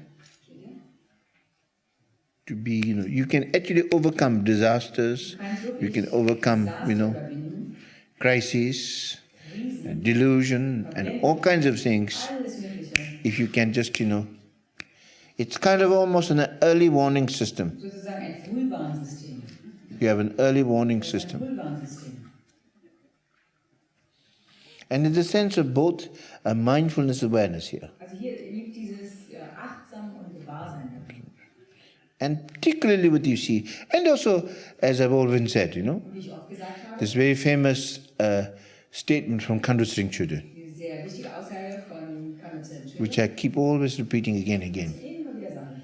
She used to say, Sie sagt immer wieder, an old patient is better than a new doctor. ein alter Patient ist besser als ein neuer Doktor. That means you must know your condition Das well. heißt, du musst dich selbst kennen, You must know your tendencies. deine eigenen Tendenzen. Sometimes what's very important is to really to reflect. Manchmal ist es sehr Like wichtig, einmal you darüber should have nachzudenken. retreats, for example, Zum Beispiel solltest du einen Retreat machen or time oder eine of reflection. Zeit nehmen, wo du And it could be during your personal retreat, it could be retreats when we gather together. You just really, you kind of identify dann identifiziere your main obstacles, deine Haupt, your main emotions, deine Hauptemotionen, your weak points, deine Schwachpunkte and also your strengths also. oder auch deine Stärken. But to identify that Aber bestimmt and know that, and also know how, study them, how they come, und studiere auch, wie sie auftauchen, what provokes them. was sie provoziert. More in the basic vehicle approach, Auf dem teaching Ansatz des approach, Grundlegenden is when you know certain things, ist es so, dass wenn man etwas kennt, you avoid those dann areas. vermeide es. Like, for example, if certain emotion comes when you listen to this particular music or something like Zum that, Beispiel, wenn eine bestimmte Emotion auftaucht, jedes Mal, wenn du eine bestimmte Musik then hörst, don't listen to this music. hör dir eben diese Musik nicht an. Like sometimes it's said, when you are romantically wounded, Manchmal heißt es, wenn du romantisch verletzt bist, don't watch romantic movies dann schau dir keine romantischen Filme an. or like soap operas. Oder Because what happens is this, you start identifying, dann fängst du an, dich zu identifizieren. you start seeing things there. Siehst die Dinge da drin. So sometimes, when you're, I think sometimes there's certain things you should avoid. Es gibt manchmal bestimmte Dinge, die du dann Yes, besser because it vermeiden may solltest, trigger something in you. weil es irgendwas in dir auslöst. And that, of course, if you can, it really makes something clear for you, it's good. But sometimes they can just even more Aber provoke more manchmal things. provoziert es einfach nur. Anyway, so the basic approach is Das ist der to Grundgedanke, avoid those, vermeide das. in basic vehicle Das approach. ist jetzt der Ansatz des But in the greater way, in the kind of like the more Mahayana teachings, In den Mahayana, it's more just applying antidotes. aber wenn etwa Gegenmittel hat. It's understanding their nature. Das heißt, man versteht ihre Natur. Of course, here I said it kind of rather, on a very kind of, I've said this in a more, on a simple level. Huh? Das ist jetzt einfach auf einer einfachen Ebene nicht. It doesn't mean that also in the basic approach also, Das heißt, there is not examination. grundlegenden tatsächlich There is auch also, there is also antidote auch applied. Gegenmittel. So that very much that you say, is you apply, also have the antidotes also. Also hier wendet man ein Gegenmittel. So that's why basically to know your condition, Man muss einfach erst einmal die eigene Bedingung kennen. know your condition, Die eigenen Bedingungen. know your condition, and study yourself, Und studiere dich know selbst. you, and then also have the teachings, Und dann habe die Lehren. which provide the methods Die dir die Methoden bieten. and antidotes to overcoming. Gegenmittel, um das dann zu überwinden. And then you start applying that. Und dann fang an, das anzuwenden. Like when you get When you get thirsty, Zum Beispiel, wenn du lustig I think many of you have bottles with you, isn't it? When you're thirsty, it's like almost automatic. bist, das ist automatisch. When you see the thirst coming, Ihr seht, wie der Durst auftaucht. see, it's just like when I probe in my mind, you see? Wir sind heiß, It's, will ich meinen Geist genau untersuchen. when I, probe my mind, as soon as a thirst comes, Sobald der Durst auftaucht, so then immediately you kind of, to prevent it. You see, like that, you see. das sofort verhindern. It should be like almost how do you say, becomes your second nature, Das ist wirklich so zu deiner zweiten a natural reflex. ein ganz natürlicher Reflex. And that kind of thing Und solch eine Art, is made possible. das wird möglich, It is when you practice it. wenn man praktiziert. When you practice it. Wenn man es übt. You know why? Wisst ihr warum? Because we've been doing the other way Denn weil wir es die andere Art For- und Weise schon a very long time. lange Zeit gemacht haben. We've been practicing negative emotion for a long time. Emotionen haben wir schon lange geübt. And it's being the habit is very strong. Und die Gewohnheit ist sehr stark. So therefore, the overcoming the habits Also diese Gewohnheit zu must be very also systematic. brauchen wir auch einen Because systematischen Ansatz. delusion is very Die systematic. Verblendung ist auch sehr systematisch. If you really look into this world, Schaut man sich einmal die Welt an, the possibility for confusion, die delusion, Möglichkeit für Verwirrung und really is Verblendung very strong. wirklich sehr groß. There's so much support for that. Das ist so stark There's so much support for samsara. so viel Samsara mit so große Unterstützung. So we need to therefore provide in ourselves kind of the right environment, Das ist richtige Umfeld. you see, and really, you understand? So always check and keep watching. Then if something like anger or irritation, desire or attachment begins to creep in from some remote corner of your mind, immediately you should see it. Be serious and control it. Basically, don't give in to bad habit, because you may get used to them. Basically, you may get used to your negative emotions. It may become like your scenery. Either. And you might just accept it as a kind of something normal. Then you've been taken over.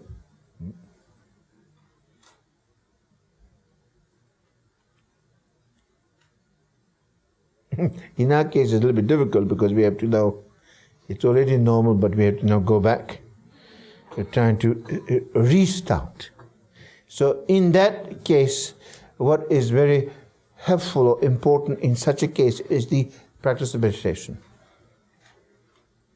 When you practice meditation, like in the teaching of the natural great peace cycle teaching, that you, in very much you see how, when through the shamatha and through karma abiding and cleansing, when your just mind clears away, and when you really connect with your fundamental goodness, when you enter into that that open and in a pure space, in a sense, you see, then in connect with fundamental, then you can re-begin. And then once you're in that good space, then now, and also by that time through the developing the mindfulness concentration, and that you've developed also more focus, more, attentiveness, alertness, and awareness.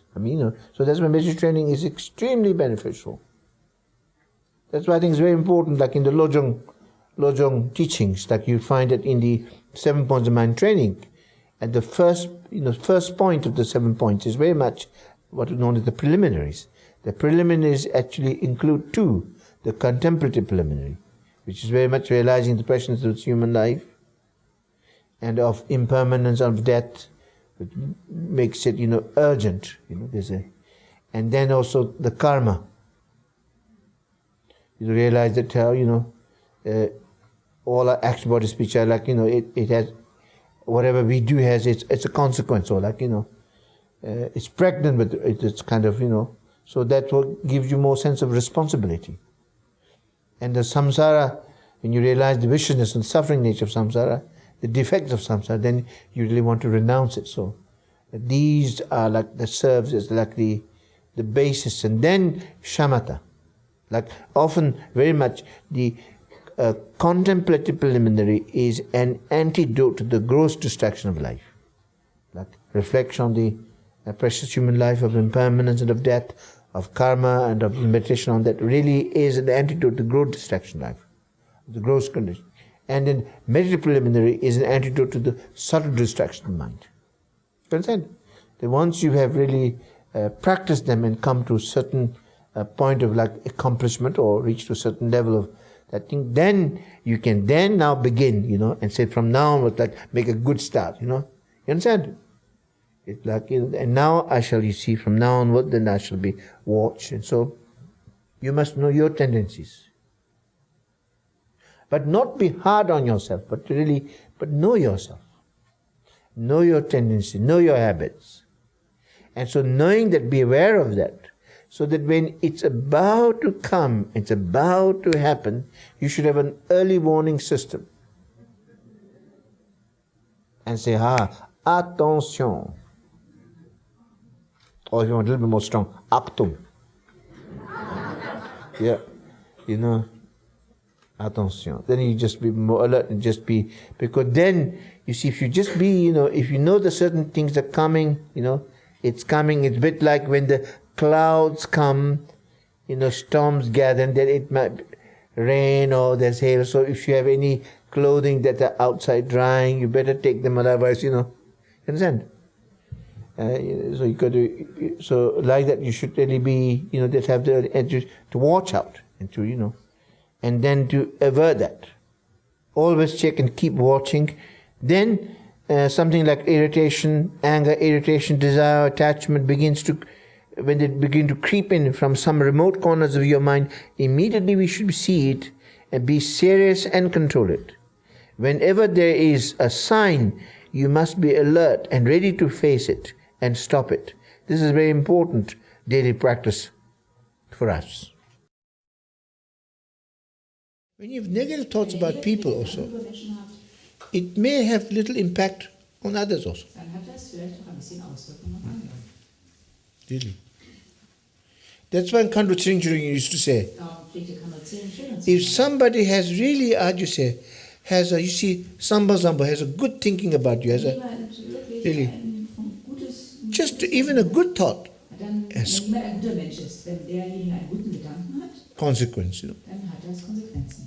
You know the story of the dog street?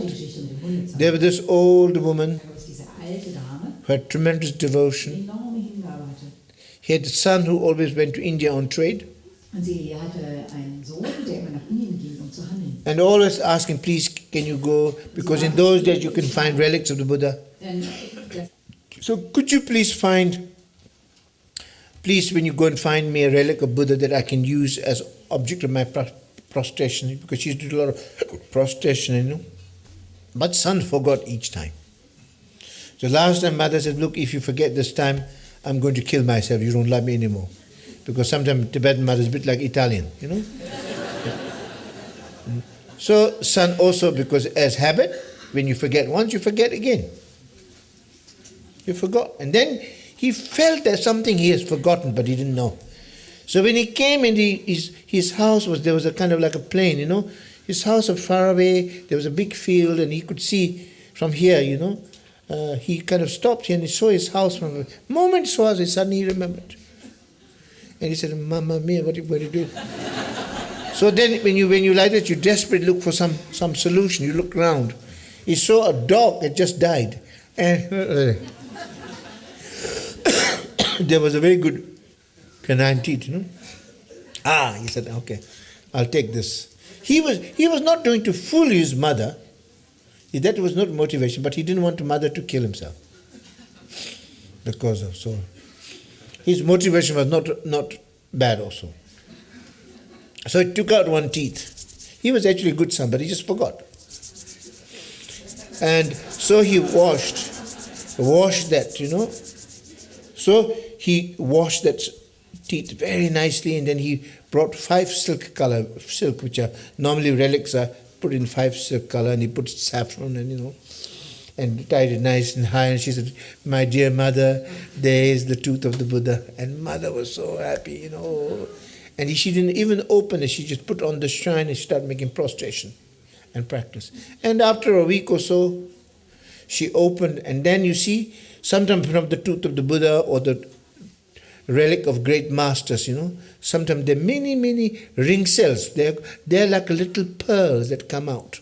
They grow on the teeth, and also come out. They're signs of what? Holiness. Ring cells. They're really very, very sacred signs of holiness. That actually grew from the dog's tooth. And so many gathered. And then, the mother just said, "Oh, to son, look what has happened." The son was probably a little bit panicked at first. And when he saw, he was amazed that all the relic of Buddhas kind of grew from the dog's tooth. And he knew it was not the tooth of Buddha, it's the dog's tooth. Now, why did that happen? Even though it is just the dog's tooth, that's why. That's like lamas always say, I'm just a dog's tooth, but depends upon your pure perception.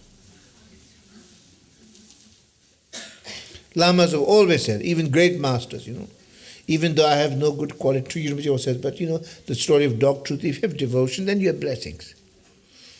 I really find more often it's your devotion that brings blessing. And there is also a special dynamic, when you have that spiritual link there. I noticed a number of times there are some people who are very ill or something, even I do not get the message to me. Fact that somebody sent a message or made a prayer, it does have, even though I did not know it, there's a part of that kind of spiritual connection that we have, which kind of is maybe connect with the Buddhas also, seem to respond to you, bring you the blessings. You understand? Really, that's the spiritual dimension, which we are not aware of. Anyway, so the story of the dog's tooth, because she had that pure perception, devotion, because of that, then all the blessing of Buddha came into that and Buddhas made the tooth same as the Buddhas. Basically, it's your perception. It's more important, your perception. All right, so the Dalai Lama says, even if we know that negative emotions are destructive, if they're not very intense, we tend to think, oh, maybe this one's all right.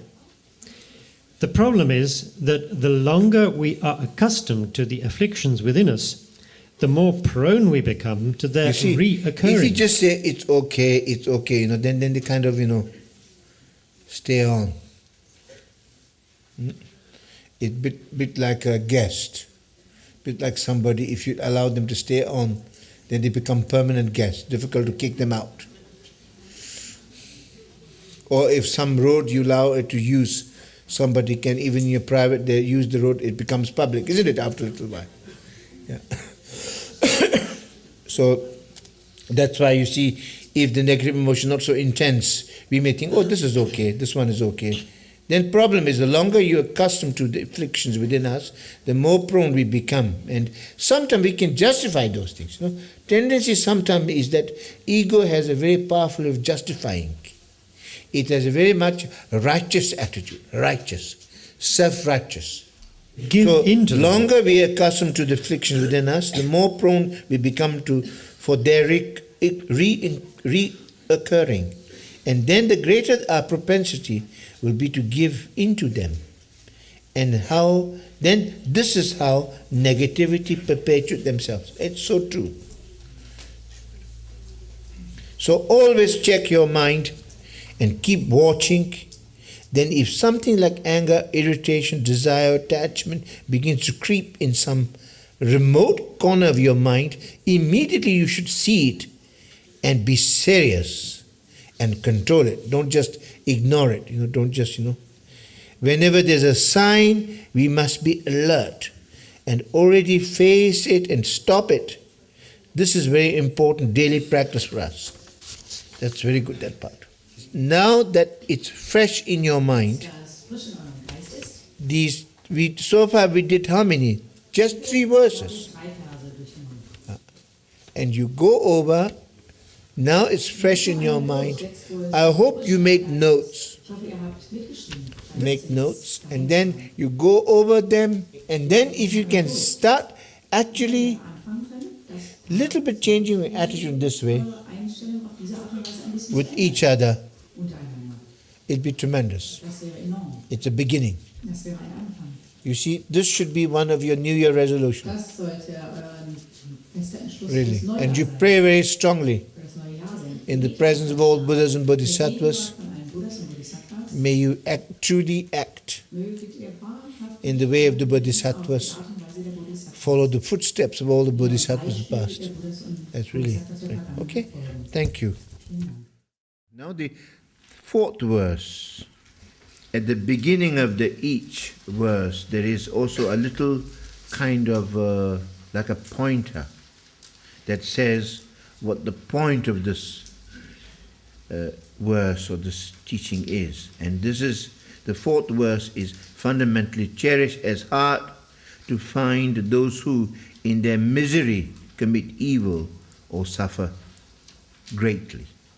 It's like introducing what this fourth verse, the main point of this fourth verse, which is to cherish as heart to find those who in their misery commit evil or suffer greatly. It begins by saying, when I see beings of unpleasant character oppressed by strong negativity and suffering, may I hold them dear, for they are rare to find, as if I had discovered a jewel treasure.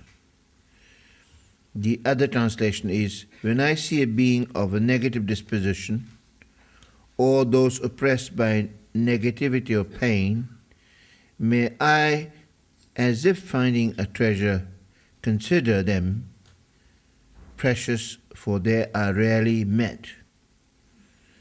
Now the two translations brought together, a kind of provisional translation we did was, whenever I see an ill-natured people or those overwhelmed by heavy misdeeds or suffering, I will cherish them as something rare, as though I had found a priceless treasure. Now if I go back to the original Tibetan, it says, Rangying ngebe semcheni, ditung trakpu, nön tong tse, rinchen terang trebayi, nyepa kawe chenzi. First line, Rangying ngebe semcheni is, it could mean someone of like an unpleasant character or ill nature. Someone is a bad character, you understand?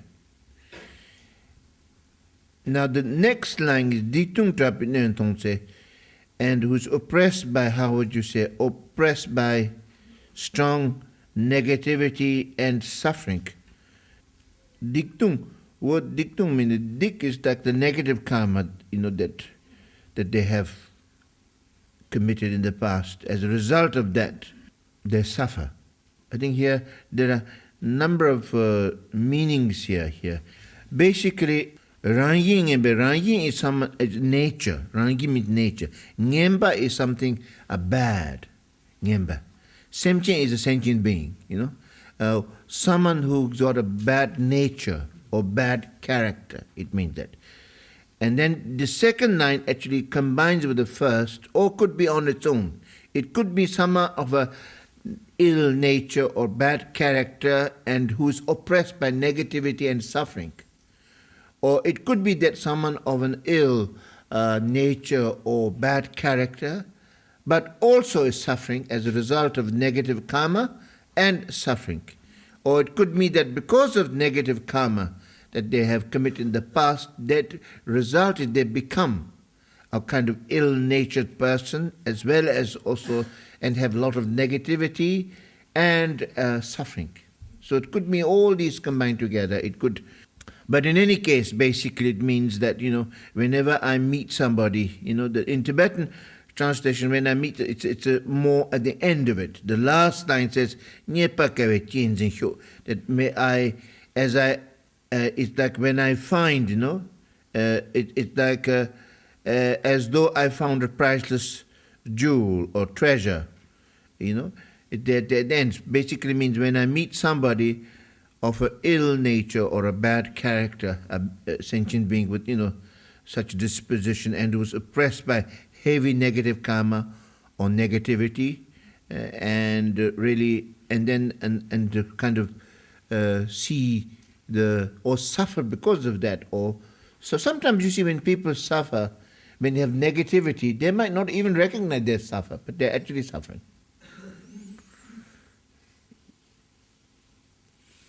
So when I see that, may I, you see, it's like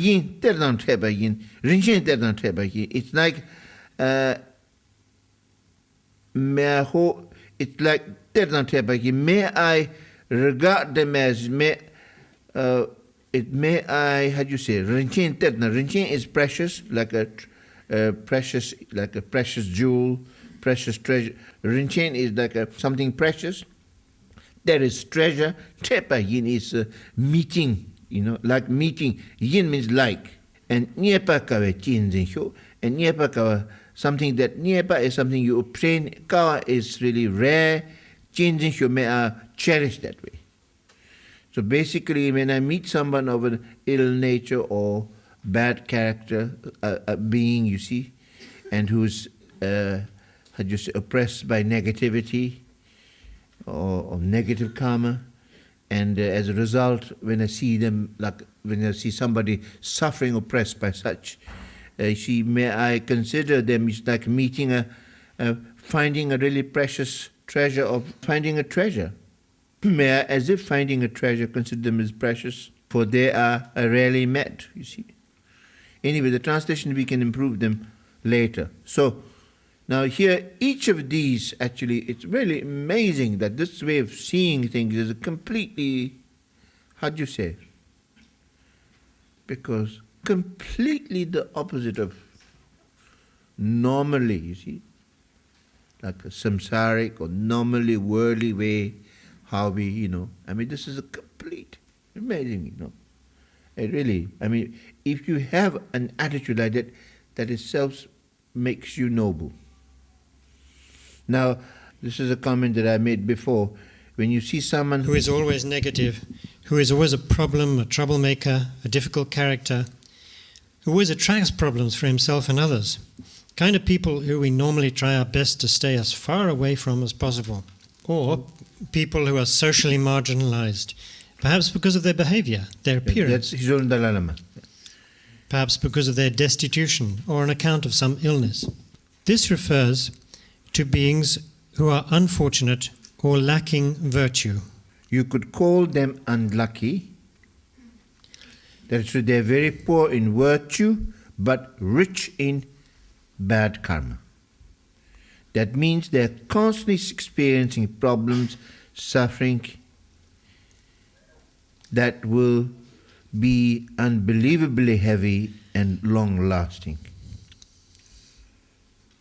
So basically, two kinds of unlucky people are the object of a meditation. There are those who are collecting lots of negative karma. For example, there are those who have even killed people. And the other set of beings are those who are overwhelmed by heavy suffering. These are people who are experiencing terrible problems, like a severe illness. When meeting such people, when trying to forget about ourselves and cherish others, the kind of seclusion that we must seek in such situations is not to isolate ourselves physically, but to distance ourselves from self-preoccupation and self-interest. So, when faced with these kinds of people, we shouldn't try to avoid or ignore them, pretend we haven't seen them, or turn our backs on them. Instead of rejecting them and keeping as far away as possible out of fear or disgust, which we instinctively do, we should regard them with a sense of closeness and compassionately help them in whatever ways we can. So first, we should think about the fact that in the past they failed to see the harmfulness of the disturbing emotions which now overwhelm them. They became accustomed to giving them full rein, and this familiarity has carried over into their present life. I've said in the past, for example, I knew one person particularly, a Frenchman, poor thing, he's passed away many years ago. I remember a number of times when Lamas saw, when they come to know him, they would just say, poor him, he is a very impure karma. That's why he's like that. Because sometimes when you see somebody really bad character, you know, I mean, he was always a very charming and quite charismatic. And, you know, he was a part of the Rigpa Center in Paris first, but he always created problems.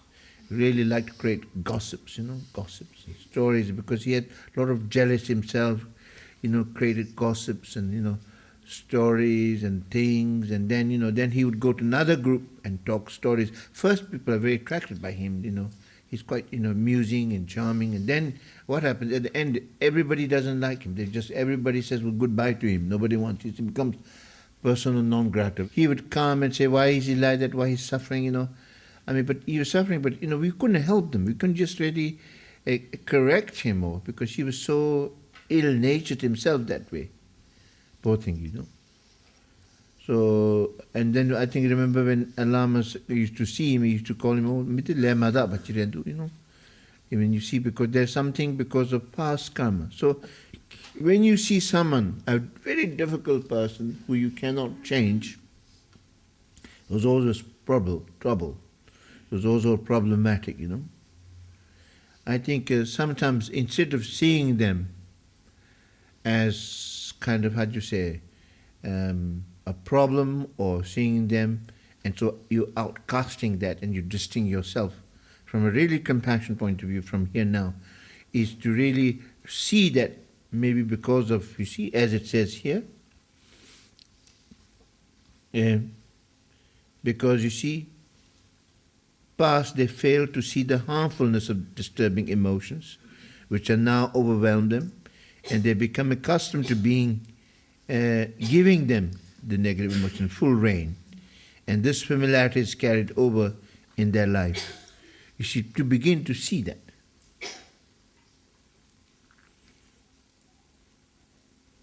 In fact, I think the many really, actually, real compassion masters, they always say that, may I pray, may I have irritating people around me.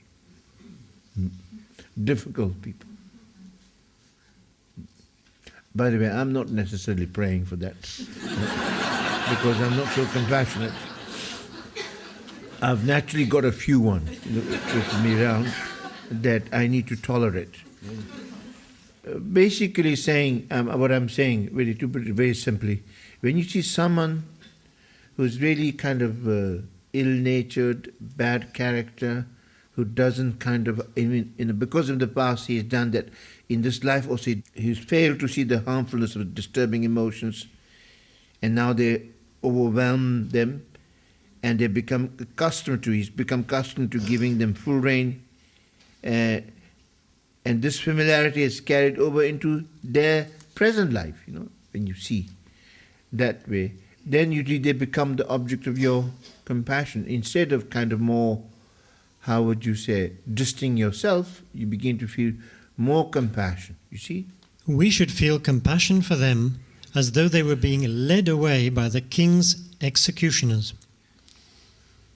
Even if some among them are morally degenerate, we should feel, what can I do to help them, until our tears flow freely.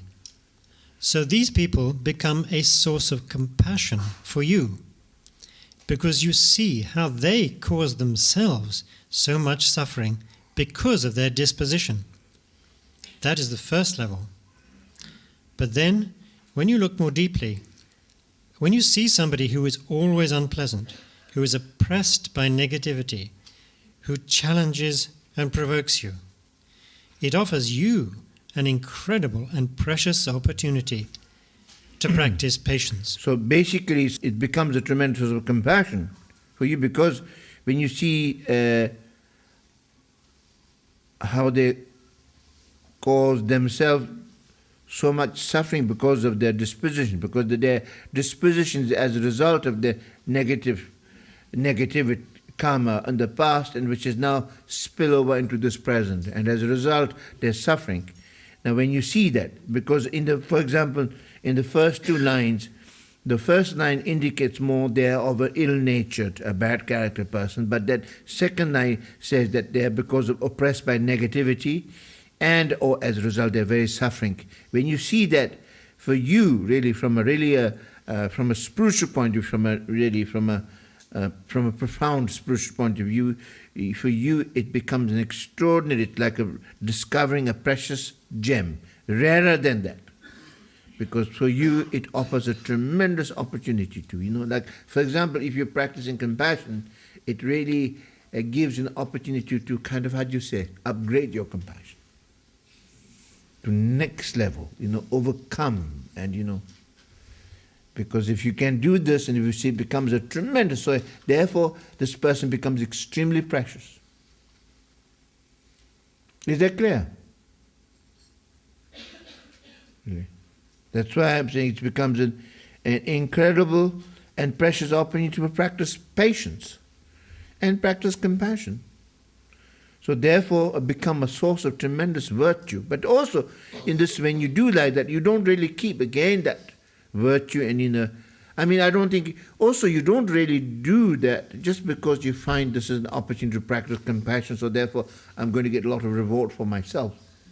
You actually genuinely do it without any hope of return, a genuine sense of compassion. I think it's important. But then you're also aware of the virtue, the merit there that comes from such practice, which you then give to that person, dedicate it, to say, pray that may he become free of negativity. In some ways, interestingly, when there's this dynamics that happens, like let's say you meet such a person, such a precious person, and then the person the person who is really encounters is really a bodhisattva and who's practicing this, when he really or she sees this person as precious and really practice compassion, he becomes a source of tremendous, positive karma virtue, which he then in return gives to. So it's like it's a transformation. From a negative situation, it's transformed to something positive, which then you return to that. It's kind of practice of Tonglen, giving and receiving, because it's slowly building, Do you understand that point? You give back to them, so they benefit.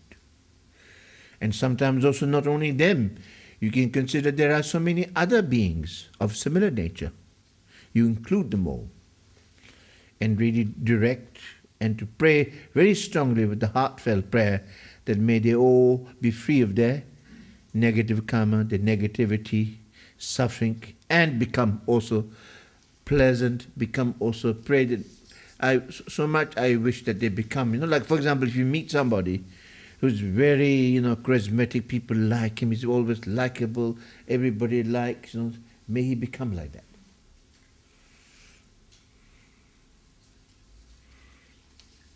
Just as, for example, in the practice of joy, of rejoicing, is when you meet somebody who's really, who's done tremendous virtue, tremendous, who's done tremendous,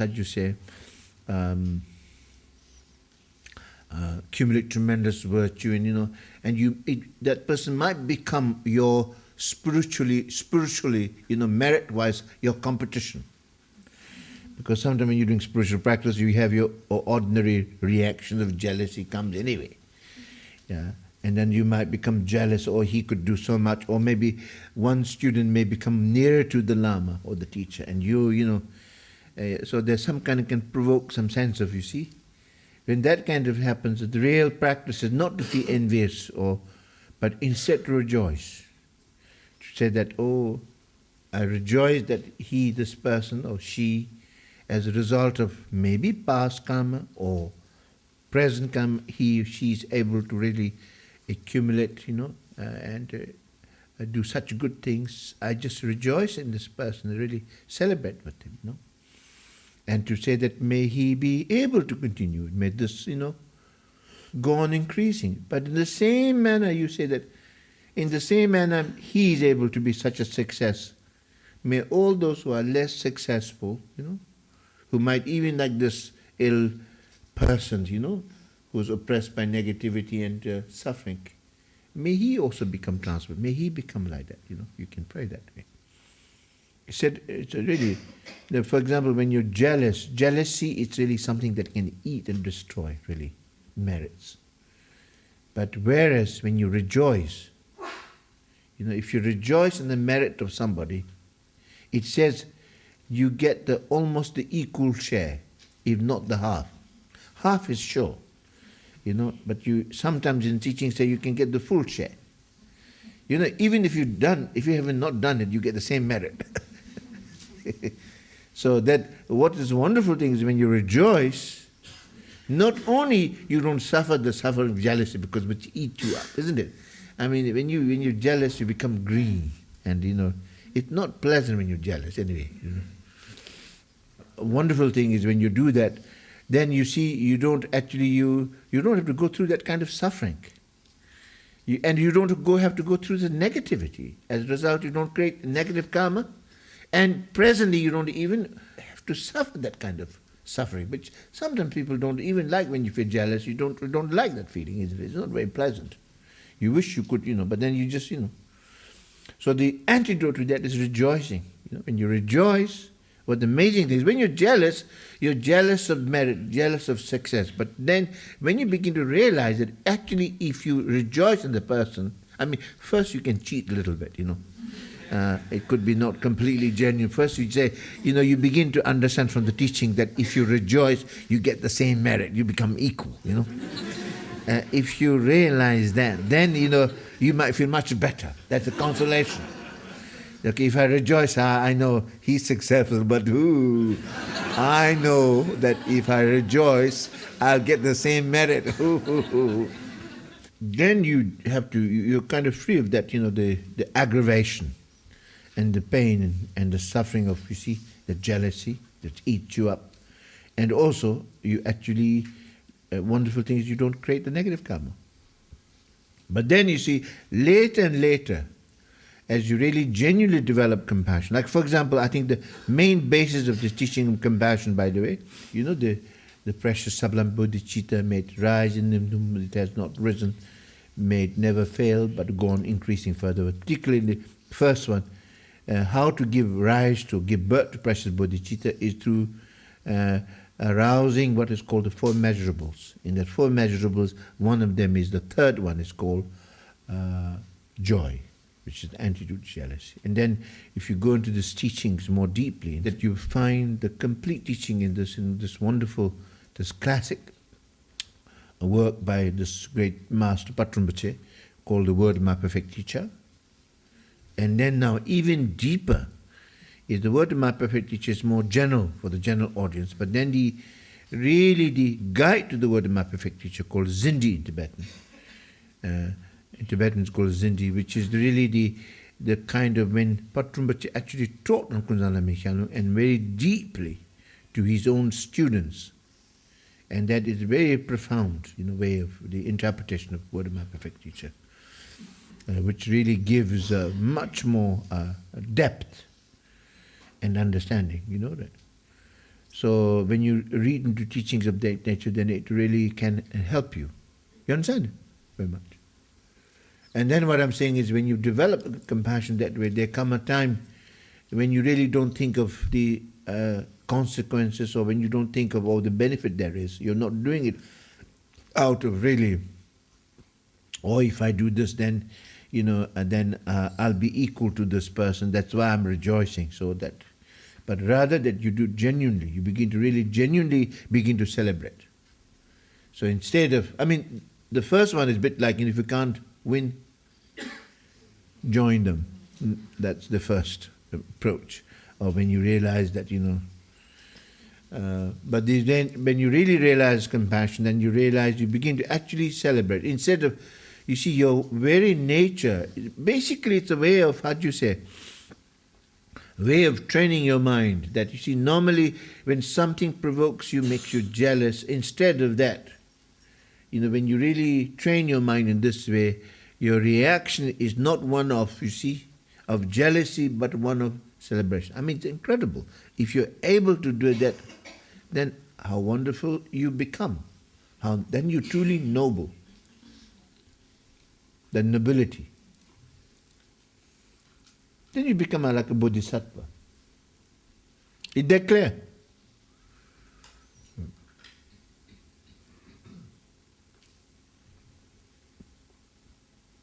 So in this, I'm saying that when you see someone of an ill nature, bad character, who's oppressed by negativity and suffering, instead of you seeing them as a problem and how do you say, running away from them or avoiding it at any cost, which we normally do, because you see more, you're not thinking about the trouble they're going to cause you, because you're not focused on yourself, only. Because normally we just think of ourselves only. You think of the other person and begin to really realize what they might be going through, the suffering they're going through, aggravation. Maybe somebody, a bad character, he's not probably having a very good time. Sometimes when he's feeling negativity, pain, then he's being the way he is, And people are angry. It's not that they're having fun with it, that they're just suffering. I think it's amazing if you can really see with this way, when people suffer, when people become negative, when people become, like this, that you begin to see through them and see their suffering. But also you should not do this condescension. I know, poor you must be suffering. They would probably hate it. Never, never in a sense of condescension is very important, but really to acknowledge in the practice of, for example, Tonglen, you take on others' suffering, with compassion, you take on suffering of others and pain, and you give back with love your happiness, well-being to them. I mean, I think I told you a little story about many years ago. I think some of you know this. I've told this again and again, which is when I was a student here in England. I was first in Cambridge, and for a while I was in England, also in London. When I first began, my life in the West first began in England, in Cambridge. That fateful day, the 3rd of October, year 1971. I lived like you actually. I caught buses, just lived a very ordinary life, a difficult life also, because not easy. Many of the difficulties that you experience, I experienced them.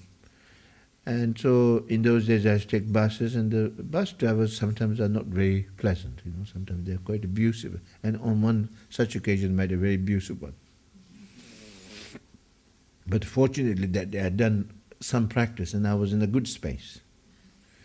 And then when I saw this bus driver who was very abusive, who almost refused me, I did not react to it as one would normally, would fight back or get angry, Rather, I was just, something made me actually not just focus on myself, but actually look into and seeing that person is suffering, that you begin to really realize that he must be suffering, he is in pain. That's why he's being like he is.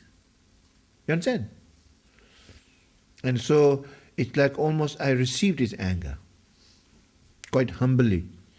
And I just did exactly what he told me, listened and sat very obediently. So more like I just secretly, took his anger and his pain a little bit, and then kind of more secretly wished him well, gave my love. I didn't, if I say honestly, I did particularly give my love to him, but there was kind of a sense of that, may he be well, a sense of that.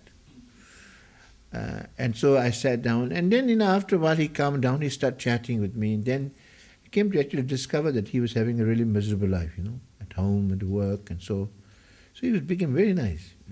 We became, I wouldn't say friends, we didn't really maintain connections afterwards, but at that moment we became friends. So, and then you see, so therefore that taught me a lot in a sense. You understand? So to really take on when someone is in pain or suffering, that's where compassion, it's really such a precious moment of compassion when you see that.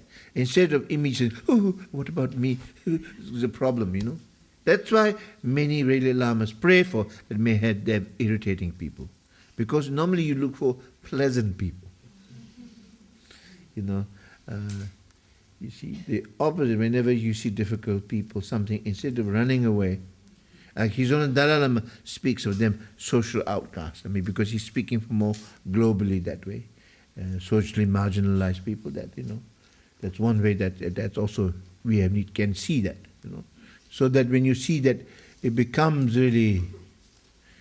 I think sometimes, you know, instead of really looking at them as a problem, you begin to see in the opposite way being extraordinarily precious material. So I think that attitude is so extraordinary when you begin to able to see that way. This is also another way, you know, of, you see, this is another way of actually developing an attitude that, you know, whenever situation that becomes a problem, if you have this attitude that you might not, for example, see situations as problem as necessarily a problem. That means that when you have this kind of attitude, you can transform any negative circumstances, any difficult situation as an opportunity for transformation. That whenever you see someone like that, you begin to not see as a problem, but it really becomes, you know, because it really draws your attention to them and you begin to see their suffering. They're so because of their past karma, or karma in the present that they've developed, habit they've developed. That's why they become so, and you begin to really see the suffering and feel for them. And as a result, you begin to realize that there's such a, you know, that it draws compassion for them, you know, draws compassion from you to them. And then as a result, they become so precious. You begin to really regard them as something precious, like discovering a rarest of a gem. And then, as I said to you, that when you see that, you pray very strongly that, you know, that may also pray very strongly to the Buddhas and Bodhisattvas, saying that may they be free of such negative karma, and so that may they not suffer. And also through your act of this, you see, of compassion, through that any virtue that comes from that, because the virtue or the merit that comes is tremendous, may you give that result back to them, so that as a result they may be free. Even you're not going to keep any profit. You know, you become a partnership. You become a partner with them. You understand? So you give the merit completely to them, the benefit. Such is a noble bodhisattva gesture. Now there are many, many different points from many different masters, many of them from great geshes, you know, who are practitioners in this lineage. Anyway, please.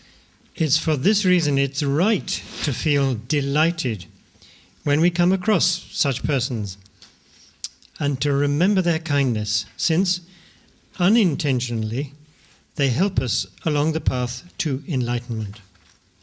It's like being a wise entrepreneur who knows how to make millions out of something that someone else would throw away as rubbish. They have the genius to see that there is great gain there. This is speaking, of course, on a worldly level. But in the same manner, a spiritual genius or a bodhisattva sees someone of negative disposition as a rare and precious treasure. Now, of course, as I said to you, that initially, even if you're at the initial level, just see them as an extraordinary opportunity for your spiritual development also. I mean, that might be okay also. So, I mean, at the initial stage, maybe, you know, if you take it with that kind of an attitude of that they become, you know, like I should say, like when you say like a wise, what's the word? Entrepreneur. For example, like that, you know, if you do that, at least it's okay. It's better than regarding as we normally do, as like, you know, we outcast them and we don't want anything to do with them. That's better than that. But then, slowly, as I mentioned to you, this is what in my earlier teaching, just before this, I had said it. But then, of course, you can forget it, you see. You may have forgotten it by now. So that's why I repeat again, is that we may begin with this kind of attitude, but then gradually Bodhisattva actually is really not focusing even on it as a precious treasure in some ways of that it's going to bring you so much benefit, develop compassion and, you're grateful, but you actually begin to be more thinking of the other person. You become completely selfless, you're selfless. And motivation becomes therefore purer and purer, basically, that I wanted to add. Since it's so rare to find a precious gem. These are the different remarks from different masters who taught on this. We gathered the best remarks from different masters, including His Holiness, the Dalai Lama. Since it is so rare to find a precious gem, we shouldn't discard it, but keep it and cherish it. Beings with unpleasant characters are not so easy to find. I don't know about that. Yet in dependence on them, compassion arises, and in dependence on them, bodhichitta arises. Without making any effort on our part, it's rare to encounter objects such as these who allow us to develop the path of the Mahayana. The great vehicle, which is the Mahayana is connected with the development, with the path of compassion, basically. Yeah? So why is it rare? Because compassion doesn't arise towards the Buddhas and Bodhisattvas, or even towards those who are excellent in a worldly sense. And so they are unable to help us increase our bodhicitta. So they cannot lead us to the attainment of Buddhahood. In fact, basically, sentient beings, as we said earlier in the teachings already, the sentient beings are even more precious than the Buddhas. For the real attainment of enlightenment to be, that sentient beings are even a greater object of our practice of devotion than Buddhas also. So when you see someone who is overwhelmed by their heavy misdeeds or suffering, your attitude should be the same as if you came across gold or diamonds.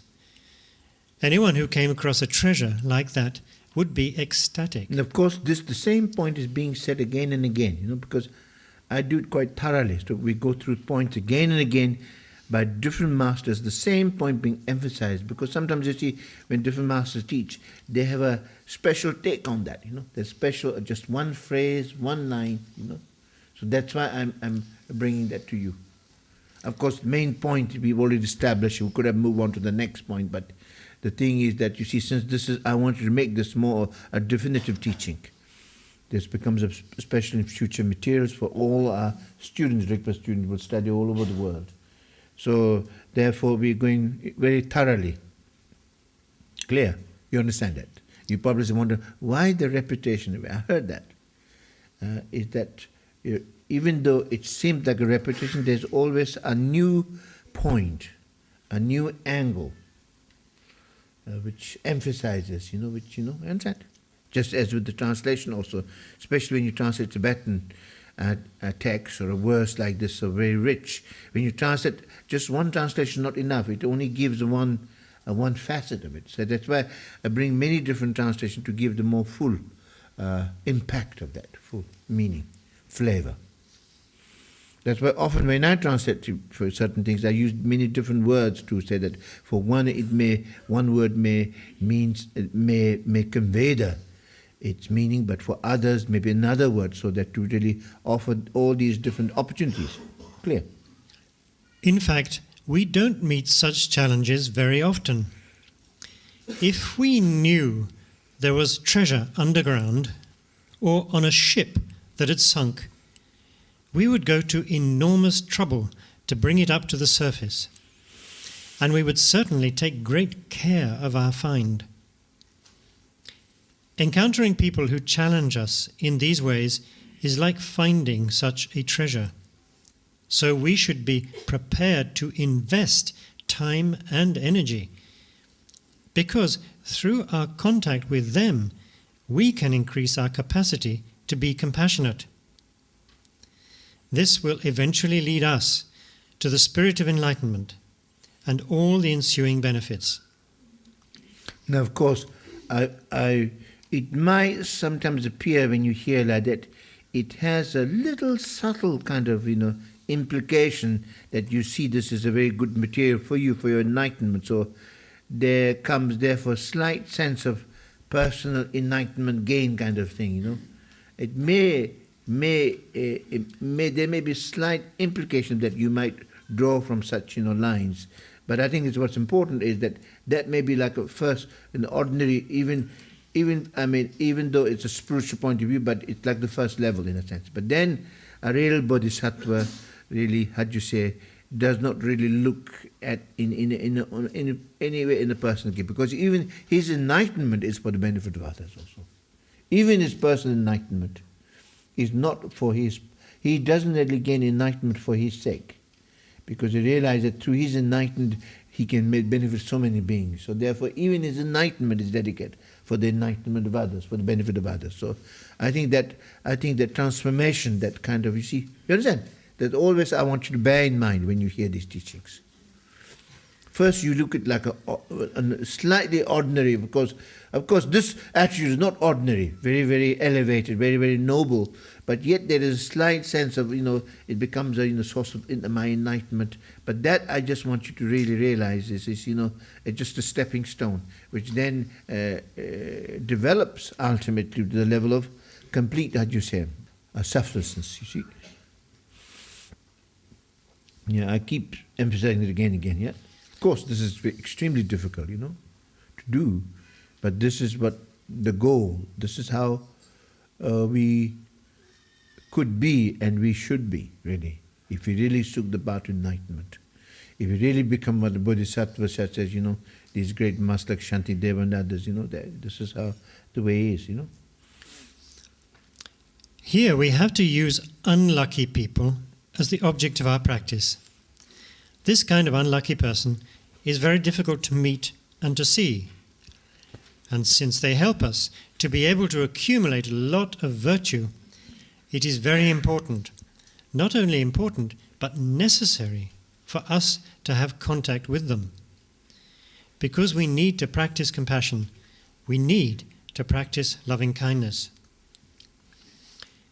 If we're constantly surrounded by nice people who treat us well, and by those who are in good health, we'll lack the opportunity to increase our compassion.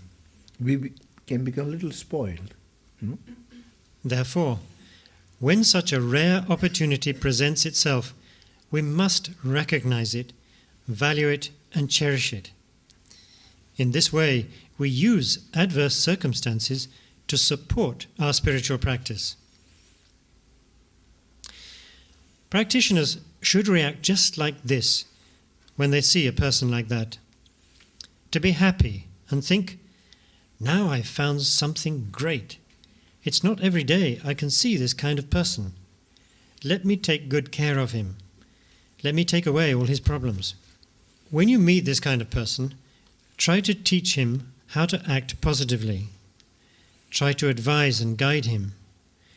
Try to help provide whatever he might need. Try to help him remove his suffering. Help him in whatever way you can, directly or indirectly, for example, by practicing Tonglen. In our actions, we should provide others with food, medicine, and the like, while with our thoughts, we should contemplate the following and train the mind. Whatever suffering beings have, may it all ripen on me. This comes later in the Tonglen practice, huh? And this all sounds very beautiful, doesn't it? But you should understand that unless you really practice it, this instruction has no benefit.